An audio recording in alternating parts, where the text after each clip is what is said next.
എല്ലാവരെയും ഓർത്ത്, പ്രിയപ്പെട്ട റോണി ബ്രദർ, സിസ്റ്റർ, അമ്മ, എല്ലാവരെയും ഓർത്ത് ദൈവത്തെ സ്തുതിക്കുന്നു. പ്രിയപ്പെട്ട പലരുടെയും ജീവിതത്തിൽ പല പ്രയാസങ്ങളെ ഘട്ടത്തിലൊക്കെ കടന്നുപോയെങ്കിലും ദൈവം നമ്മെ ജയത്തോടെ നടത്തുന്നു. ആമേൻ, ഹല്ലേലൂയ. നമ്മുടെ കർത്താവ് ജീവിക്കുന്നു, ഹല്ലേലൂയ. അവൻ ജീവിക്കുന്നത് കൊണ്ട് നാമും ജീവിക്കുന്നു, ഹല്ലേലൂയ.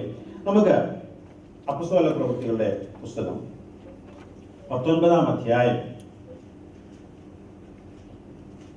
അതിന്റെ 1-2 വാക്യങ്ങൾ ഒന്ന് വായിക്കും.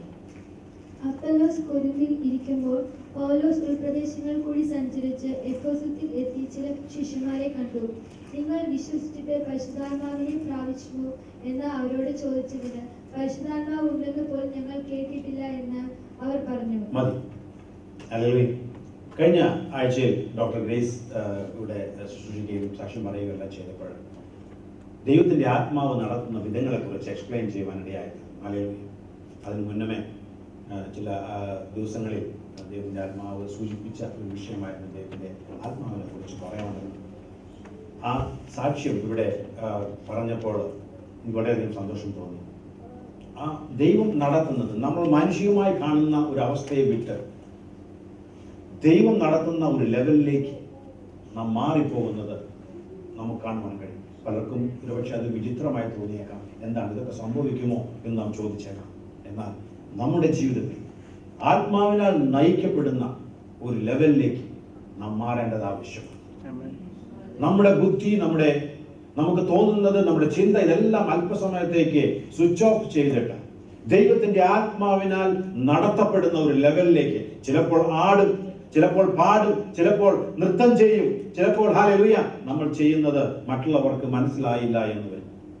എന്നാൽ ആ ഒരു ലെവലിലേക്ക് കർത്താവ് നമ്മെ ഉയർത്തുവാൻ ആഗ്രഹിക്കും. സ്തോത്രം. ആരാധിക്കാൻ കിട്ടുന്ന സമയം മുഴുവൻ ആത്മാവിൽ ആരാധിക്കുവാൻ കർത്താവ് നമ്മെ സഹായിക്കണം. തുച്ഛമായിട്ട് നാം എടുക്കരുത്.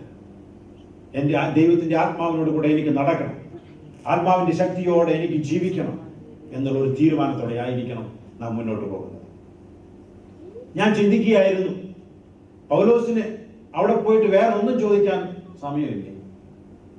എഫെസോസിൽ ചെന്ന് ശിഷ്യന്മാരെ കണ്ട് പൗലോസിന് ചോദിക്കാനുള്ള ഇതായിരുന്നു. അവൻ ഊരുകൾ സഞ്ചരിച്ച്, വാക്യം 1 ഇങ്ങനെ പറയുന്നു, അപ്പൊല്ലോസ് കൊരിന്തിലിരിക്കുമ്പോൾ പൗലോസ് ഉൾപ്രദേശങ്ങളിൽ കൂടി സഞ്ചരിച്ച് എഫെസോസിൽ എത്തി. ചില ശിഷ്യന്മാരെ കണ്ടപ്പോൾ അവന് ചോദിക്കാനുള്ളത് ഒന്നേ ഉള്ളൂ, നിങ്ങൾക്ക് സുഖമാണോ? എങ്ങനെയുണ്ട് കാര്യങ്ങളൊക്കെ? യേശുവിൽ വിശ്വസിച്ചിട്ട് നിങ്ങൾക്ക് സമ്പത്തും ധനവും ഒക്കെ കിട്ടിയോ? ഒരുപാട് കാര്യങ്ങൾ ചോദിക്കാനുണ്ടായിരിക്കും. എന്നാൽ ദൈവത്തിന്റെ വചനം രേഖപ്പെടുത്തുന്നത് ഒരു കാര്യമേ പൗലോസ് ചോദിച്ചുള്ളൂ. അവൻ ചോദിക്കുകയാണ്, നിങ്ങൾ വിശ്വസിച്ചിട്ട് പരിശുദ്ധാത്മാവിനെ പ്രാപിച്ചു. ഹല്ലേലൂയ.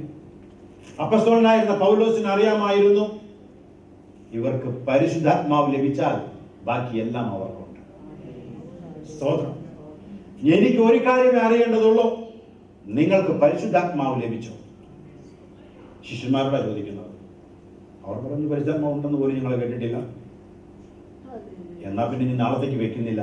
പൗലോസ് പറഞ്ഞു, ഞാനിപ്പോൾ പ്രാർത്ഥിക്കുകയാണ്. അവർ പ്രാർത്ഥിച്ചു, അവരുടെ മേൽ പരിശുദ്ധാത്മാവ് വന്നു. ആമേൻ. സ്തോത്രം.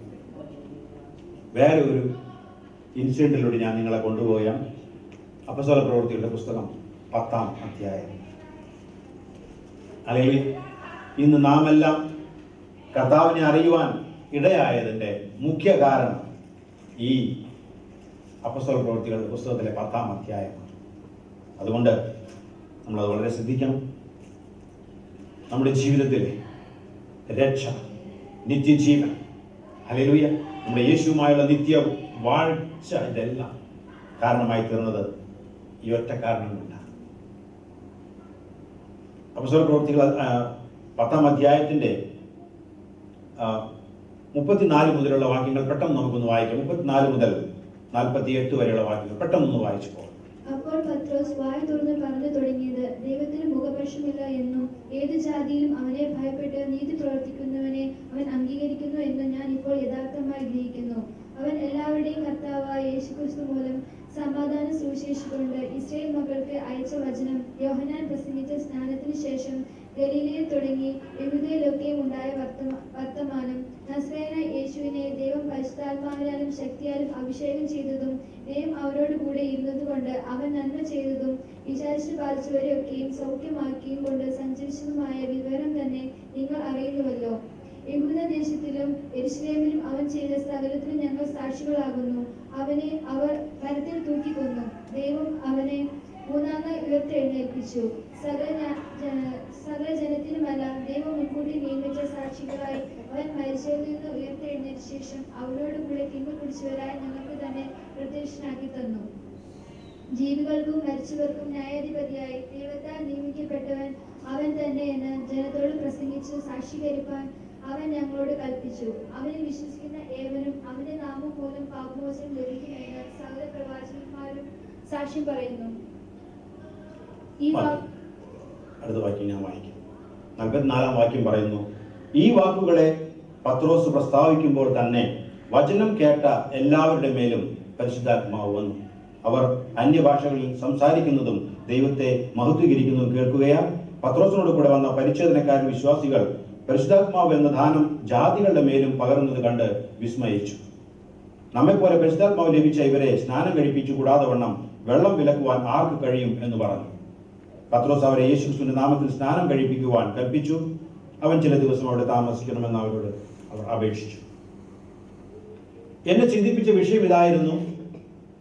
ഇന്ന് പരിശുദ്ധാത്മാവ് നമ്മൾ പ്രാപിക്കണമെങ്കിൽ നമ്മൾ ഒരു കാത്തിരിപ്പ് യോഗം അല്ലെങ്കിൽ ഒരു 44 ദിവസം ഉപവാസമൊക്കെ ഇരുന്നിട്ട് വേണം നമുക്കൊന്ന് പരിശുദ്ധാത്മാവിനെ ഒന്ന് പ്രാപിക്കുവാനാണ്.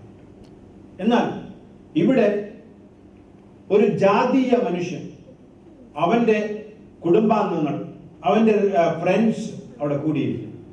അവരുടെ മേൽ പത്രോസ് പറഞ്ഞ ചില വാക്കുകൾ, ഞാൻ അത് ചിന്തിച്ചു, എന്തൊക്കെയായി പറഞ്ഞ വാക്കുകൾ? അധികമായിട്ടൊന്നും പറഞ്ഞില്ല, ചില വാക്കുകൾ. ഈ പറഞ്ഞ വാക്കുകൾ അത് കേട്ടപ്പോൾ തന്നെ കേട്ടവരുടെ മേൽ മുഴുവനും പരിശുദ്ധാത്മാവ് വന്നു. ഞാൻ ഈ ഭാഗം വായിച്ചപ്പോൾ എത്ര പേര് മേൽ പരിശുദ്ധാത്മാവ് ഇറങ്ങി? ഞാൻ ചിന്തിക്കുകയായിരുന്നു, എന്തുകൊണ്ടാണ് ഇങ്ങനെ സംഭവിച്ചത്? ആ സാഹചര്യങ്ങളെ ഞാൻ ഒന്ന് നോക്കി. അവിടെ ഉണ്ടായിരുന്ന ആരൊക്കെയാണ്? ഈ 10-ാം അധ്യായം മുഴുവനായിട്ടും ഈ ഒരു കാര്യം മാത്രമാണ് പറഞ്ഞത്. ഇതിനെക്കുറിച്ച് മാത്രമാണ് പ്രതിപാദിച്ചിരിക്കുന്നത്. കൊർന്നേലിയോസിന്റെ ഭവനത്തിൽ നടന്ന വിഷയമാണ് നമ്മൾ ഈ വായിച്ചു കേട്ടത്. അവിടെ ഉണ്ടായിരുന്ന ആരൊക്കെയാണ് ഞാൻ പറയാം. ഈ പരിശുദ്ധാത്മാവ്, ദൈവം ഉണ്ടായിരുന്നു. ദൈവം കൊർന്നേലിയോസിനെ കണ്ടു, പത്രോസിനെ കണ്ടു, അവന്റെ കൂടെ വന്ന എല്ലാവരെയും കണ്ടു. അങ്ങനെ സകലത്തെയും നോക്കിക്കൊണ്ടിരിക്കുന്ന ഒരു ദൈവം അവിടെ ഉണ്ടായിരുന്നു. മാത്രവുമല്ല, ഈ ദൈവം തൻ്റെ ഉള്ളിലുള്ള പ്ലാൻ കൊർന്നേലിയോസ് എന്ന് പറയുന്ന ഈ വ്യക്തിയെ കണ്ടപ്പോൾ, സകലത്തിനും തയ്യാറായി നിൽക്കുന്ന പത്രോസിനെ കണ്ടപ്പോൾ ദൈവത്തിന്റെ ഉള്ളിൽ മനസ്സിലായി, ഇതാണ് എനിക്ക് എൻ്റെ സ്നേഹത്തെ ലോകത്തേക്ക് മുഴുവനും വ്യാപരിപ്പിക്കുവാൻ ഞാൻ കണ്ടിരിക്കുന്ന സമയം. അവിടെ പറയുകയാണ്, ആദ്യം കൊർന്നേലിയസിനോടാണ് ദൈവത്തിന്റെ ദൂതൻ സംസാരിക്കുന്നത്. 10-ാം അധ്യായത്തിന്റെ 1-ാം വാക്യം. കൈസരിയിൽ ഇത്താലിക്ക എന്ന പട്ടണത്തിൽ കൊർന്നേലിയോസ് എന്ന പേരുള്ള ശതാധിപൻ ഉണ്ടായിരുന്നു. അവൻ ഭക്തനും തന്റെ സകല ഗൃഹത്തോടും കൂടെ ദൈവത്തെ ഭയപ്പെടുന്നവനുമായ ജനത്തിന് വളരെ ധർമ്മം കൊടുത്തു. അവിടെ ആദ്യം പറഞ്ഞു, അവിടെ ഒരു മനുഷ്യനുണ്ടായിരുന്നു. അതിന്റെ 3-ാം വാക്യത്തിൽ പറയുന്നു, അവൻ ഏകദേശം 9 മണി നേരത്ത് ഒരു ദർശനത്തിൽ ദൈവദൂതൻ അവന് പ്രത്യക്ഷനായി.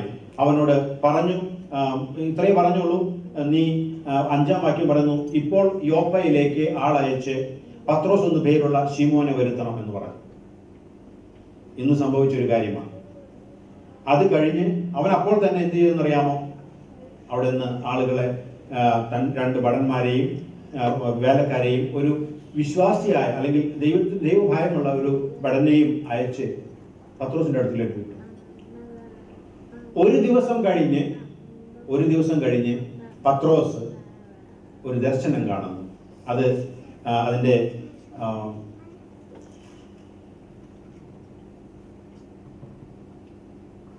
15-ാം 13 മുതൽ, പത്രോസെ എഴുന്നേറ്റ് അറുത്ത് തിന്നുക എന്ന ഒരു ശബ്ദമുണ്ടായി.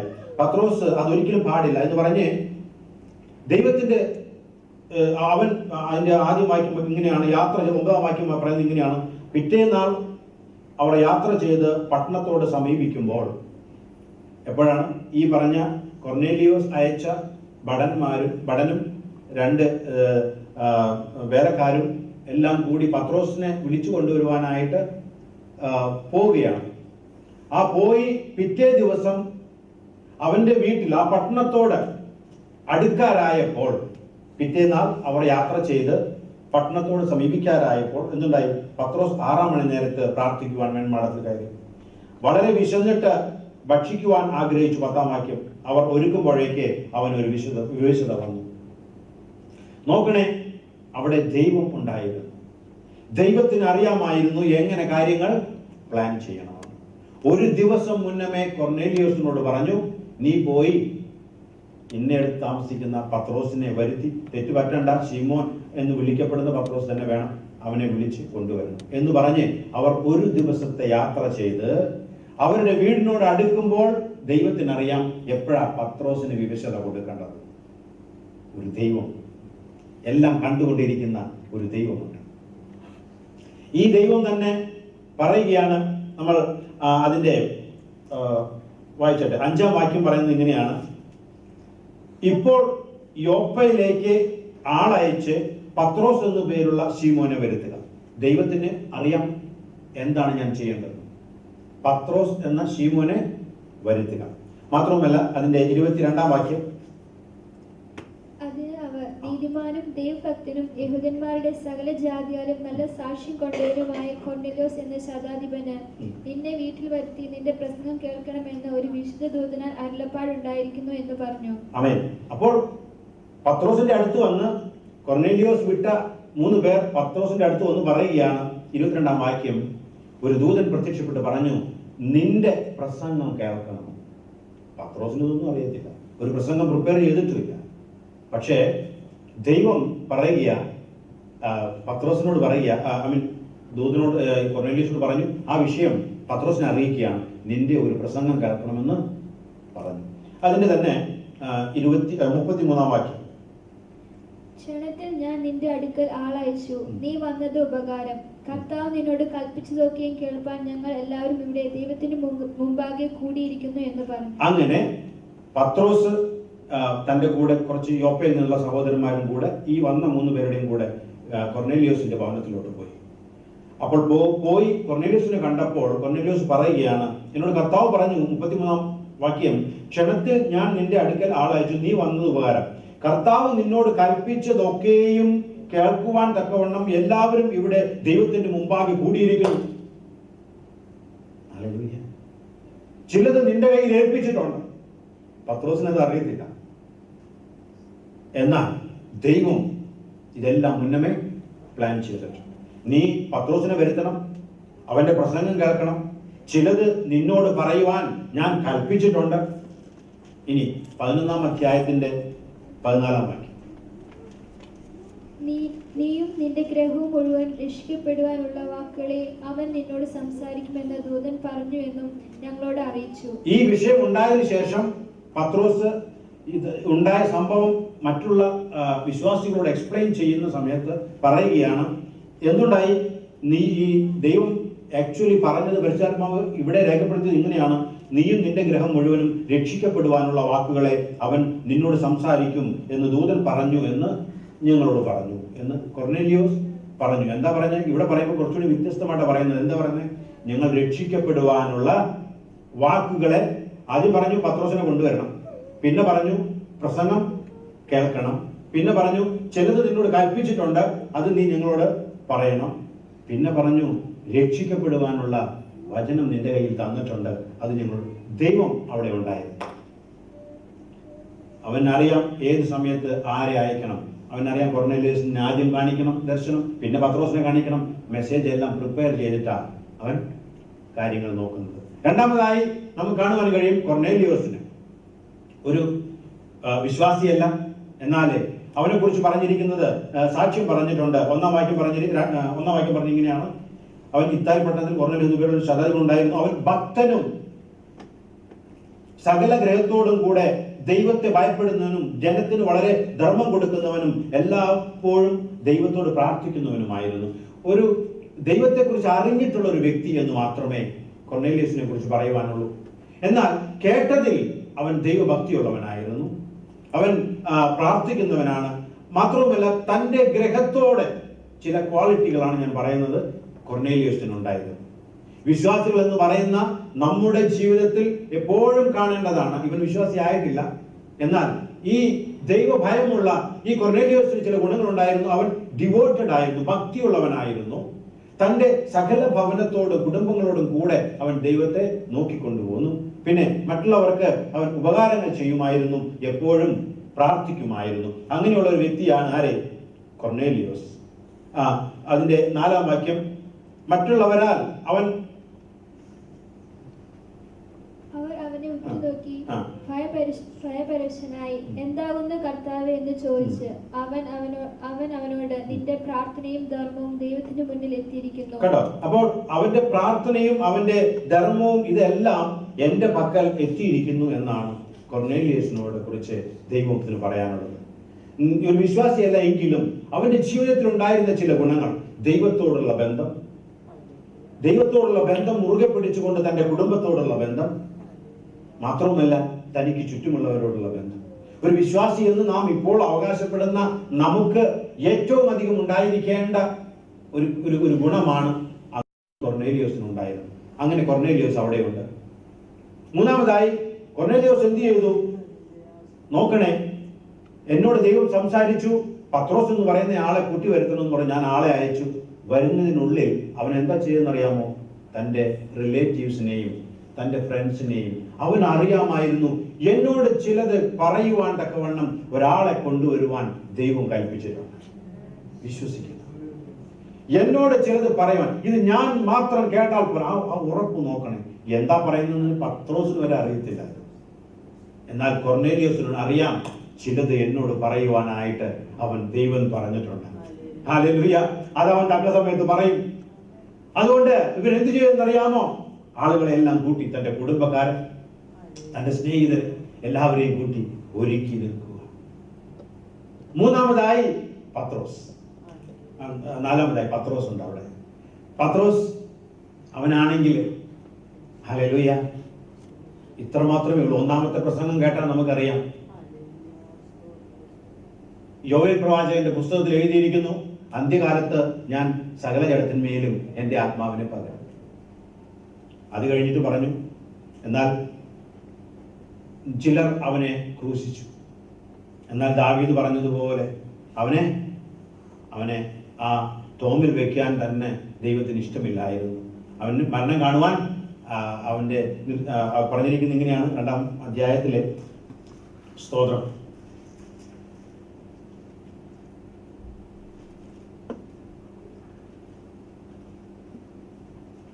27-ാം വാക്യം, ഈ 26, 27. അതുകൊണ്ട് എന്റെ ഹൃദയം സന്തോഷിച്ചു, എന്റെ നാവ് ആനന്ദിച്ചു, എന്റെ ജഡവും പ്രത്യാശയോടെ വസിക്കും. നീ എന്റെ പ്രാണനെ പാതാളത്തിൽ വിടുകയില്ല, നിന്റെ പരിശുദ്ധനെ ദ്രവത്വം കാണുവാൻ സമ്മതിക്കുകയുമില്ല എന്ന് പറഞ്ഞ് സ്തോത്രം അവിടെ ദൈവം 32-ാം വാക്യത്തിൽ പറയുകയാണ്, ഈ യേശുവിനെ ദൈവം ഉയർത്തെഴുന്നേൽപ്പിച്ചു. അതിന് ഞങ്ങളെല്ലാവരും സാക്ഷികളാണ്. അവൻ ദൈവത്തിന്റെ വലത്തുഭാഗത്ത് പോയി പരിശുദ്ധാത്മാവിനെ പിടിച്ച് നമുക്ക് നൽകി തന്നു. ഇതാണ് നിങ്ങളിപ്പോൾ കാണുന്ന ഈ ഹല്ലേലൂയ സ്തോത്രം അഭിഷേകവും ഈ കാണുന്ന അന്യഭാഷയും ഇതെല്ലാം കാണുന്നത് എന്തുകൊണ്ടാണ്? ഇത്ര മാത്രമേ പത്രോസ് പറഞ്ഞിട്ടുള്ളൂ. ഇത് കേട്ടപ്പോൾ ജനം പറഞ്ഞു, അതിന്റെ 37-ാം വാക്യത്തിൽ, ഇത് കേട്ട് വേറെ ഒന്നും അവിടെ എക്സ്പ്ലെയിൻ ചെയ്തിട്ടില്ല. എന്താ പറഞ്ഞത്? യോവേലിന്റെ പ്രവാചക പുസ്തകത്തിൽ പറഞ്ഞിട്ടുള്ള അഭിഷേകമാ ഇപ്പോൾ നടക്കുന്നത്. യേശു അവന്റെ നാൾ വരുമെന്ന് പറഞ്ഞിട്ടുണ്ട്. അവനെ എല്ലാവരും കൂടെ മരണത്തിന് യേശുവിനെ എന്ത് ചെയ്തു? ഈ 23-ാം വാക്യത്തിൽ പറഞ്ഞു, യേശുവിനെ ദൈവം തന്റെ സ്ഥിര നിർണയത്താലും മുന്നറിവിനാലും ഏൽപ്പിച്ചിട്ട് നിങ്ങൾ അവനെ അധർമ്മികളുടെ കയ്യാൽ തറപ്പിച്ചു കൊന്നു. യോവേൽ പ്രവാചകൻ ഇത് പറഞ്ഞിട്ടുണ്ട്, എന്നാൽ നിങ്ങൾ അവനെ കൊന്നു. എന്നാൽ മരണം അവനെ പിടിച്ചു വെക്കുക അസാധ്യമായിരുന്നു. അവൻ ദ്രവത്വം കാണുകയില്ല എന്ന് പറഞ്ഞിട്ടുണ്ട്. ഇന്ന് അവൻ ഉയർത്തെഴുന്നേറ്റു. 37 വാക്യത്തിൽ പറയുന്നു, ഇത് കേട്ടിട്ട് അവർ ഹൃദയത്തിൽ കുത്തുകൊണ്ടു. ഇത്ര മാത്രമേ പറഞ്ഞുള്ളൂ. സ്തോത്രം. പത്രോസ് എന്ന് പറയുമ്പോൾ പരിശുദ്ധാത്മാവിന്റെ വില മനസ്സിലാക്കിയ ഒരു വ്യക്തിയാണെന്ന് ദൈവത്തിന് മനസ്സിലായി. സ്തോത്രം. ഇത് നിങ്ങൾ ഇപ്പോൾ ഈ കാണുന്നത്, ഈ അഭിഷേകമുണ്ടല്ലോ, സ്തോത്രം, അത് പണ്ട് യോവേൽ പ്രവാചകൻ പറഞ്ഞതാ. നിങ്ങൾ അവനെ ക്രൂശിച്ചു, എന്നാൽ മരണം അവനെ പിടിച്ചു വയ്ക്കുക അസാധ്യമായിരുന്നു. അവൻ ദ്രവത്വം കാണുവാൻ അവൻ സമ്മതിക്കത്തില്ലെന്ന് ദാവീദ് പാടിയിട്ടുണ്ട്. ഇന്നോ അവനെ ദൈവം ഉയർത്തെഴുന്നേൽപ്പിച്ചു. ഇന്ന് നിങ്ങൾ ഈ കാണുകയും കേൾക്കുകയും ചെയ്യുന്നത് സംഭവിച്ചു. എന്താ ഇത്? ഹല്ലേലൂയ. അവൻ 33 വാക്യം, അവൻ ദൈവത്തിന്റെ വലത്തുഭാഗത്ത് ആരോഹണം ചെയ്ത് പരിശുദ്ധാത്മാവ് എന്ന വാഗ്ദത്തം പിതാവിനോട് വാങ്ങി അത് നിങ്ങൾക്ക് ഇപ്പോൾ കാണുകയും കേൾക്കുന്നതും ചെയ്യുന്നതായി പകർന്നു തന്നിരിക്കുന്നു. ഇത്രയേ ഉള്ളൂ. ഇത് കേട്ടപ്പോൾ അവർ ഹൃദയത്തിൽ കൂത്തുകൊണ്ട് നിങ്ങൾ എന്ത് ചെയ്യണമെന്ന് ചോദിച്ചു. 3000 പേർ അന്ന് ഹല്ലേലൂയ ദൈവത്തിനോട് ചേരുവാനിടയായി തീർന്നു. അപ്പോൾ പത്രോസ്, ദൈവത്തിനറിയാം പരിശുദ്ധാത്മാവിന്റെ വില മനസ്സിലാക്കിയ പത്രോസ്. പിന്നെ പത്രോസിന്റെ കൂടെ വന്ന ചില സഹോദരന്മാർ, യോപ്പയിൽ നിന്ന് വന്ന ചില സഹോദരന്മാർ, ഹല്ലേലൂയ, ദൈവത്തിന്റെ ആ വലിയ പ്രവർത്തനത്തിന് സാക്ഷിയായിട്ട് നിൽക്കുവാൻ തക്കോണം. ഇത്രയും പേർ അവിടെ ഉണ്ടായിരുന്നു. അവന്റെ മെസ്സേജ് എന്തായിരുന്നു? പത്രോസിനെ വരുത്തുക എന്ന് പറഞ്ഞു, അവന്റെ പ്രസംഗം കേൾക്കുക എന്ന് പറഞ്ഞു. ചിലത് കൽപ്പിച്ചിട്ടുണ്ട്, അത് നിങ്ങൾ കേൾക്കണം, നിങ്ങളോട് പറയുവാൻ കൽപ്പിച്ചിട്ടുണ്ടെന്ന് പറഞ്ഞു. രക്ഷയ്ക്കുള്ള ചില വചനങ്ങൾ കൊടുത്തിട്ടുണ്ടെന്ന് പറഞ്ഞു. അപ്പൊ ഞാൻ ചിന്തിക്കുകയായിരുന്നു, എന്താണ് ഇത്ര കാര്യമായിട്ട് അവൻ അവിടെ എക്സ്പ്ലെയിൻ ചെയ്തത്? കാരണം ഇത് പറയുമ്പോഴേക്കും പരിശുദ്ധാത്മാവ് അവിടെ വന്നു. അവൻ പറഞ്ഞ വാക്കുകൾ വളരെ ചുരുക്കമായിട്ട് ആ 10-ാം അധ്യായത്തിൽ കാണിച്ചിട്ടുണ്ട്. എന്നാൽ 34-ാം വാക്യം പറയുന്നത്, നിന്നോട് പറയുവാൻ ചിലത് കൽപ്പിച്ചിട്ടുണ്ട് എന്ന് പറയുമ്പോൾ അതിന്റെ അടുത്ത വാക്യം എന്താ പറയുന്നത് അറിയാമോ? വായിച്ചാൽ 34-ാം വാക്യം. അപ്പോൾ പത്രോസ് വായ തുറന്ന് പറഞ്ഞു തുടങ്ങിയത്, ദൈവത്തിന് മുഖപക്ഷമില്ല എന്നും ഏത് ജാതി. മതി, ഇവിടെ നിന്നാട്ടെ. നോക്കണേ, ദൈവം എപ്പോഴും നമുക്ക് വേണ്ടി പ്ലാൻ ചെയ്യുന്ന ഒരു ദൈവമാണ്. അവൻ എന്ന ദിവസം എന്നോട് സംസാരിക്കണം, ഏത് ദിവസം അടുത്ത ആളോട് സംസാരിക്കണം എന്നുള്ളത് അവന് നല്ലതുപോലെ അറിയാം. ഒരുക്കത്തോടെ ഇരിക്കുന്ന കൊർന്നേലിയോസ് ഉണ്ട്. അവന്റെ ക്ഷണം കേട്ട് വന്ന അവന്റെ സ്നേഹിതരുണ്ട്, അവന്റെ കുടുംബാംഗങ്ങളുണ്ട്. പരിശുദ്ധാത്മാവിന്റെ ആ വലിപ്പം എന്താണെന്ന് മനസ്സിലാക്കിയ പത്രോസ് ഉണ്ട്. പത്രോസിനോട് ഇപ്പോൾ അവന് ഈ പരിശുദ്ധാത്മാവ് ലഭിച്ചപ്പോൾ അവന് ഈ യഹൂദന്മാരുടെ ലീഡറുകളുടെ മുന്നിൽ അവൻ ധൈര്യത്തോടെ നിൽക്കുവാൻ അവന് കഴിഞ്ഞു. മുന്നേ ഞാൻ കഴിഞ്ഞ ദിവസം പറഞ്ഞല്ലോ, ഒരു പെൺകുട്ടിയുടെ മുന്നിൽ അവൻ നിൽക്കാൻ പറ്റിയില്ല. എന്നാൽ ഈ പരിശുദ്ധാത്മാവ് അന്ന് അവിടെ ഉണ്ടെങ്കിൽ അവൻ പറയുമായിരുന്നു, നീ പോടി പെണ്ണെ, വേണമെങ്കിൽ രക്ഷപ്പെട്ടോ, കർത്താവിൽ യേശുവിൽ സ്വീകരിച്ചോ എന്ന് അവൻ പറയുമായിരുന്നു. എന്നാൽ പരിശുദ്ധാത്മാവ് ഇല്ലാത്തത് കൊണ്ട് അവൻ ആ പെൺകുട്ടിയുടെ മുന്നിൽ പോലും നിൽക്കുവാൻ പറ്റിയില്ല. എന്നാൽ ഇപ്പോൾ യഹൂദന്മാരുടെ ലീഡേഴ്സിന്റെ മുന്നിലാണ് അവൻ പ്രാഗൽഭ്യത്തോടെ നിൽക്കുന്നത്. അവനറിയാം ഈ പരിശുദ്ധാത്മാവ് വന്നാൽ ചിലത് സംഭവിക്കും. ഈ പരിശുദ്ധാത്മാവിന്റെ വില അവന് മനസ്സിലായി. അങ്ങനെ ഈ യോപ്പയിൽ നിന്ന് വന്നിട്ടുള്ള കുറച്ച് സഹോദരന്മാരും ഇത്ര പേര് ഉണ്ടായുള്ളൂ. അവന്റെ പ്രസംഗം ഇത്രയായിരുന്നു. ഇവിടെ പറയുകയാണ്, ചിലത് നിന്റെ പക്കൽ ഏൽപ്പിച്ചിട്ടുണ്ട്. അതുവരെ പത്രോസിനറിയാം. പത്രോസ് ചോദിക്കുക, എന്തിനാ എന്നെ വിളിപ്പിച്ചെന്ന് ചോദിച്ചുകൊണ്ടിരിക്കുന്ന പത്രോസിനോട് പറയുകയാണ്, ചിലത് നിന്റെ കയ്യിൽ ഏൽപ്പിച്ചിട്ടുണ്ട്. അവൻ ചെയ്തത് എന്താണെന്നറിയാമോ? അവൻ വായ തുറന്ന്, അല്ല വായ തുറക്കാൻ ആരും പറയത്തില്ലെന്ന് എനിക്കറിയാം, നിങ്ങൾക്കും അറിയാം. എന്നാൽ ആ വാചകം പറയുന്നത് ഇങ്ങനെയാണ്, സ്തോത്രം. അപ്പോൾ പത്രോസ് വായ തുറന്ന് പറഞ്ഞു തുടങ്ങിയത് ദൈവത്തിന്റെ മുഖം. അവൻ വായ തുറന്നങ്ങ് ദൈവത്തിന്റെ ആത്മാവ് എന്തു പറയുവാൻ തന്നോ അതങ്ങ് പറഞ്ഞു. ഒരു വലിയ മെസ്സേജ് പത്രോസിന് അറിയത്തില്ല, എന്നാൽ അവൻ വാ തുറന്നു പിടിച്ചു. പിന്നെ ദൈവത്തിന്റെ ആത്മാവാ സംസാരിക്കുന്നത്, അല്ലേ? അല്ലെങ്കിൽ പത്രോസ് സംസാരിച്ചു എന്ന് പറഞ്ഞാൽ പോരെ. എന്നാൽ അവിടെ പറഞ്ഞിരിക്കുന്നത് പത്രോസിന് തന്നെ അറിയത്തില്ലായിരുന്നു എന്ത് സംസാരിക്കണമെന്ന്. എന്നാൽ ഒരു ഗ്രേറ്റ് മെസ്സേജ് ഞങ്ങളോട് കൽപ്പിച്ചിട്ടുണ്ട്, ഒരു രക്ഷയുടെ വചനം കൊടുത്തിട്ടുണ്ട് എന്ന് പറഞ്ഞു കഴിഞ്ഞാൽ ഒരുപക്ഷെ നമുക്ക് തോന്നും, അയ്യോ ഇത് എൻ്റെ ഒന്നും തന്നിട്ടില്ലല്ലോ. നമ്മുടെ സാന്നിധ്യം മാത്രം മതി അവിടെ. ദൈവത്തിന്റെ ആത്മാവിന്റെ വില മനസ്സിലാക്കിയിട്ടുള്ള, ദൈവത്തിന്റെ ആത്മാവിന്റെ ഹല്ലേലൂയ വലിപ്പം മനസ്സിലാക്കിയിട്ടുള്ള, ഹല്ലേലൂയ. ചിലർ അവിടെ ചെന്ന് വായ തുറന്നാൽ മതി, ദൈവം സംസാരിക്കും. അവൻ പറഞ്ഞത് ഇത്രയേ ഉള്ളൂ: ഏത് ജാതിയിലും അവനെ ഭയപ്പെട്ട് നീതി പ്രവർത്തിക്കുന്നവനെ അംഗീകരിക്കുമെന്ന് ഞാൻ ഇപ്പോൾ യഥാർത്ഥമായിട്ട് അറിയുന്നു. കാരണം ഞാനൊരു സംശയത്തിന്റെ മേൽ ഞാൻ ചിന്തിക്കുകയായിരുന്നു. ഞാൻ ഈ വിവശത വന്നപ്പോൾ ഇങ്ങനെ ഒരു തുപ്പട്ടി വന്നു, അതിൽ എല്ലാവിധ നാൽക്കാലികളും ഉണ്ടായിരുന്നു. ഭക്ഷിക്കാൻ പറഞ്ഞു, ഞാൻ പറ്റത്തില്ലെന്ന് പറഞ്ഞു. ദൈവം പറഞ്ഞു, ഇല്ല, ഞാൻ ശുദ്ധീകരിച്ചു, നീ വരില്ലെന്ന് പറയാൻ പാടില്ല. ഇത്രയും ഉണ്ടായിരുന്നു. ഇത് എന്തായിരിക്കും എന്ന് ചിന്തിച്ചിരിക്കുമ്പോഴാണ് ഈ കൊർന്നേലിയൂസിന്റെ ആടുകൾ വന്ന് വീടിന്റെ മുറ്റത്ത് മുട്ടുന്നത്. ദൈവത്തിനറിയാം ഏത് സമയത്ത് പോയി വീടിന് മുട്ടണമെന്ന്. അങ്ങനെ ഇത്രയും പറഞ്ഞ് അവൻ പറയുകയാണ്, അതായത് ഈ ഒരു കാര്യം എനിക്ക് മനസ്സിലായി, യഥാർത്ഥമായിട്ട് അവനെ ഭയപ്പെട്ട് നീതി പ്രവർത്തിക്കുന്നവനെ അവൻ അംഗീകരിക്കുന്നുവെന്ന് ഞാൻ യഥാർത്ഥമായി ഗ്രഹിക്കുന്നു. ഇങ്ങനെയാണെങ്കിൽ ദൈവത്തെ അറിഞ്ഞവരെ നമ്മളോട് ദൈവം ആഗ്രഹിക്കുന്നത് തന്നെയാണ്. അറിയുന്നതിന് മുന്നമേ കൊർന്നേലിയൂസിനുള്ള ഒരു പ്രാഗൽഭ്യം എന്ന് പറയുന്നത് ഇതായിരുന്നു. എന്നാൽ ദൈവത്തെ അറിഞ്ഞ നാമും അവനെ ഭയപ്പെട്ട് നീതി പ്രവർത്തിക്കേണ്ടത് ആവശ്യമാണ്. എന്നിട്ട് പറയുകയാണ്, അവൻ എല്ലാവരുടെയും കർത്താവായ യേശുക്രിസ്തു മൂലം സമാധാനം സുവിശേഷിച്ച് ഇസ്രായേൽ മക്കൾക്ക് അയച്ച വചനം. പഴയ നിയമത്തിൽ ഇത്ര മാത്രമേ പറഞ്ഞുള്ളൂ. കാരണം ഇത് പറഞ്ഞു കഴിഞ്ഞപ്പോൾ അവരുടെ മേൽ പരിശുദ്ധാത്മാവ് വന്നു. അപ്പോൾ അവൻ എന്താണ് പറഞ്ഞത്? ഞാൻ പറഞ്ഞു, അവിടെ ഉണ്ടായിരുന്ന ആളുകളെ ഞാൻ എക്സ്പ്ലെയിൻ ചെയ്തു. ദൈവം ഉണ്ടായിരുന്നു, കൊർന്നേലിയൂസ് ഉണ്ടായിരുന്നു, കൊർന്നേലിയൂസിന്റെ ഭവനക്കാരുണ്ടായിരുന്നു, പത്രോസ് ഉണ്ടായിരുന്നു. സ്തോത്രം. പത്രോസിന്റെ കൂടെ വന്ന യോപ്പയിൽ നിന്നുള്ള സഹോദരന്മാരുണ്ടായിരുന്നു. നിങ്ങൾക്ക് വായിച്ചു നോക്കാം. എന്നിട്ട് ഒരു മെസ്സേജും കൊടുത്തിരുന്നു. മെസ്സേജ് ഇതാണ്: എനിക്കൊരു കാര്യം മനസ്സിലായി, ദൈവത്തെ ഭയപ്പെട്ട് നിൽക്കുന്നവരെ അവൻ പ്രസാദിക്കുന്നു എനിക്ക് മനസ്സിലായി.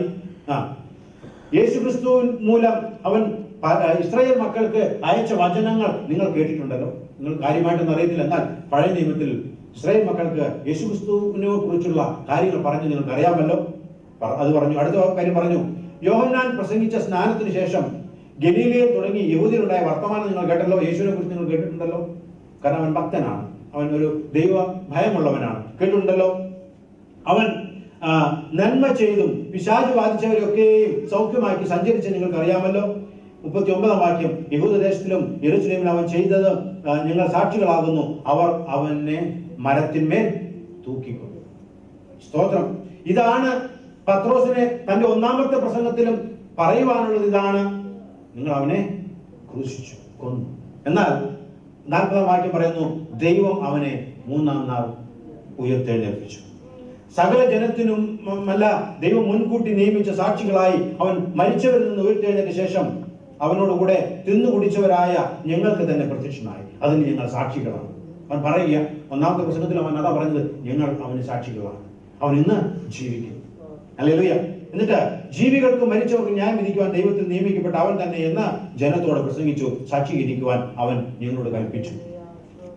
അവനിൽ വിശ്വസിക്കുന്ന ഏവനും അവന്റെ നാമം മൂലം പാപമോചനം ലഭിക്കും എന്ന് സകല പ്രവാചകന്മാരും സാക്ഷ്യം പറയുന്നു. ഇത്രയും പറയുമ്പോഴേക്കും അവരുടെ മേൽ പരിശുദ്ധാത്മാവ് വന്നു. ഹല്ലേലൂയ, സ്തോത്രം. ഹല്ലേലൂയ.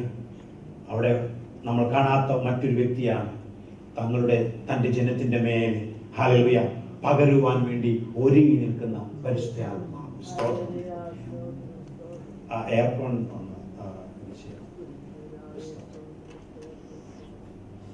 ഹല്ലേലൂയ. എല്ലാത്തിനും റെഡിയായി നിൽക്കുന്ന പരിശുദ്ധാത്മാവിനെ നമുക്ക് കാണാൻ കഴിയും. ദൈവം അവിടെയുണ്ട്. ഒരു ആക്സെപ്റ്റ് ഒരു താല്പര്യത്തോടെ ആഗ്രഹത്തോടെ ഇരിക്കുന്ന കൊർന്നേലിയൂസും കുടുംബാംഗങ്ങളും, അതുപോലെ തന്നെ പത്രോസ്, പരിശുദ്ധാത്മാവിന്റെ വില മനസ്സിലാക്കിയ പത്രോസ്. നാം ഈ പരിശുദ്ധാത്മാവിന്റെ വില മനസ്സിലാക്കിയാണ് ഞാൻ വിചാരിക്കുന്നു ഇന്ന് നാം ഇവിടുന്ന് കടന്നു പോകുമ്പോൾ ഈ വില മനസ്സിലാക്കി നാം പോവുകയാണെങ്കിൽ, സ്തോത്രം, നാം പ്രാപിക്കുന്നത് മാത്രമല്ല നമ്മിലൂടെ ചിലർക്ക് അത് ലഭിക്കുവാനിടയായി തീരും. ഹല്ലേലൂയ. കർത്താവ് ഈ കൊർന്നേലിയൂസിന് വേണ്ടി പ്ലാൻ ചെയ്തതുപോലെ ചിലത് അവൻ പ്ലാൻ ചെയ്തിട്ടുണ്ട്. ചിലത് നമ്മോട് പറയുമ്പോൾ ഒരു കാര്യം നാം മനസ്സിലാക്കണം, ഒരു ദിവസം മുന്നമേ അവൻ കൊർന്നേലിയൂസിനോട് സംസാരിച്ച ദൈവമാണ്. സ്തോത്രം. ചിലരെ അവൻ ഹല്ലേലൂയ അതിനായി വിളിക്കുമ്പോൾ നമുക്ക് ഒരു കാര്യം പിടികിട്ടിയാൽ മതി, ഈ പത്രോസിന് മനസ്സിലായതുപോലെ പരിശുദ്ധാത്മാവിന്റെ വില അന്ന് ജോവേൽ പ്രവാചകൻ പറഞ്ഞത് ഇന്ന് ഇവിടെ സംഭവിച്ചു. ഹല്ലേലൂയ. അവൻ മരിച്ചവരിൽ നിന്ന് ഉയർത്തെഴുന്നേറ്റു. അവൻ പിതാവിന്റെ വലത്തുഭാഗത്ത് പോയി അവൻ പിതാവിൽ നിന്ന് അത് വാങ്ങിച്ച് ഇപ്പോൾ നിങ്ങൾ കാണുന്നത് നിങ്ങൾക്ക് തന്നിരിക്കുന്നു. ഇവിടെ ആ പരിശുദ്ധാത്മാവിന്റെ ആ സാന്നിധ്യം, പരിശുദ്ധാത്മാവ് ഇത്രയും വചനങ്ങൾ പറഞ്ഞു കഴിഞ്ഞപ്പോൾ തന്നെ അവരെല്ലാവരും പരിശുദ്ധാത്മാവിനാൽ നിറയുവാനിടയായിരുന്നു.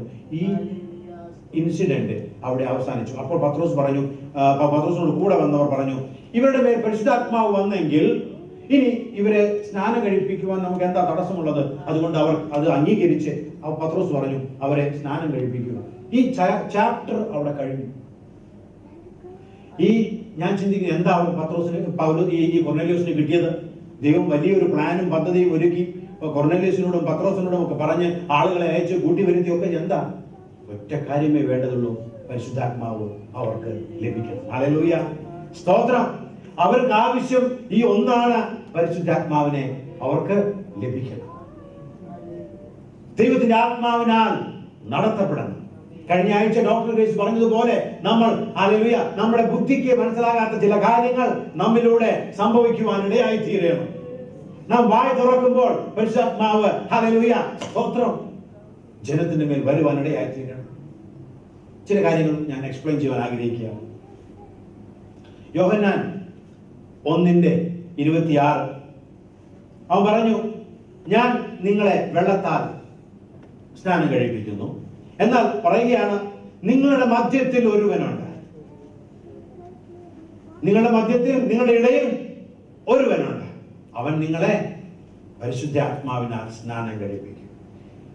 തന്റെ ശുശ്രൂഷ തുടങ്ങുമ്പോൾ യോഹന്നാൻ പറയാനുള്ളത് ഇതാണ്, ഞാൻ നിങ്ങളെ വെള്ളത്തിൽ, നിങ്ങൾ ഒരു കാര്യം മാത്രം മനസ്സിലാക്കിയാൽ മതി, ഞാൻ ഇന്ന് എന്താ ചെയ്യുന്നത്? വെള്ളത്തിൽ സ്നാനം കഴിപ്പിക്കുന്നു, എന്നാൽ പരിശുദ്ധാത്മാവിനാൽ സ്നാനം കഴിപ്പിക്കുന്ന ഒരുവൻ നിങ്ങളുടെ കൂടെയുണ്ട്.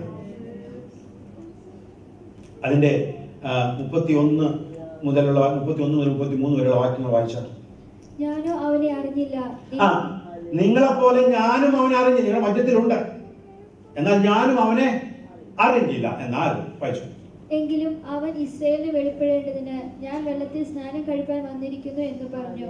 യോഹന്നാൻ പിന്നെയും സാക്ഷ്യം പറഞ്ഞത്, ആത്മാവ് ഒരു പ്രാവ് പോലെ സ്വർഗ്ഗത്തിൽ നിന്ന് ഇറങ്ങി വരുന്നത് ഞാൻ കണ്ടു, അത് അവന്റെ മേൽ വസിച്ചു, ഞാനോ അവനെ അറിഞ്ഞില്ല.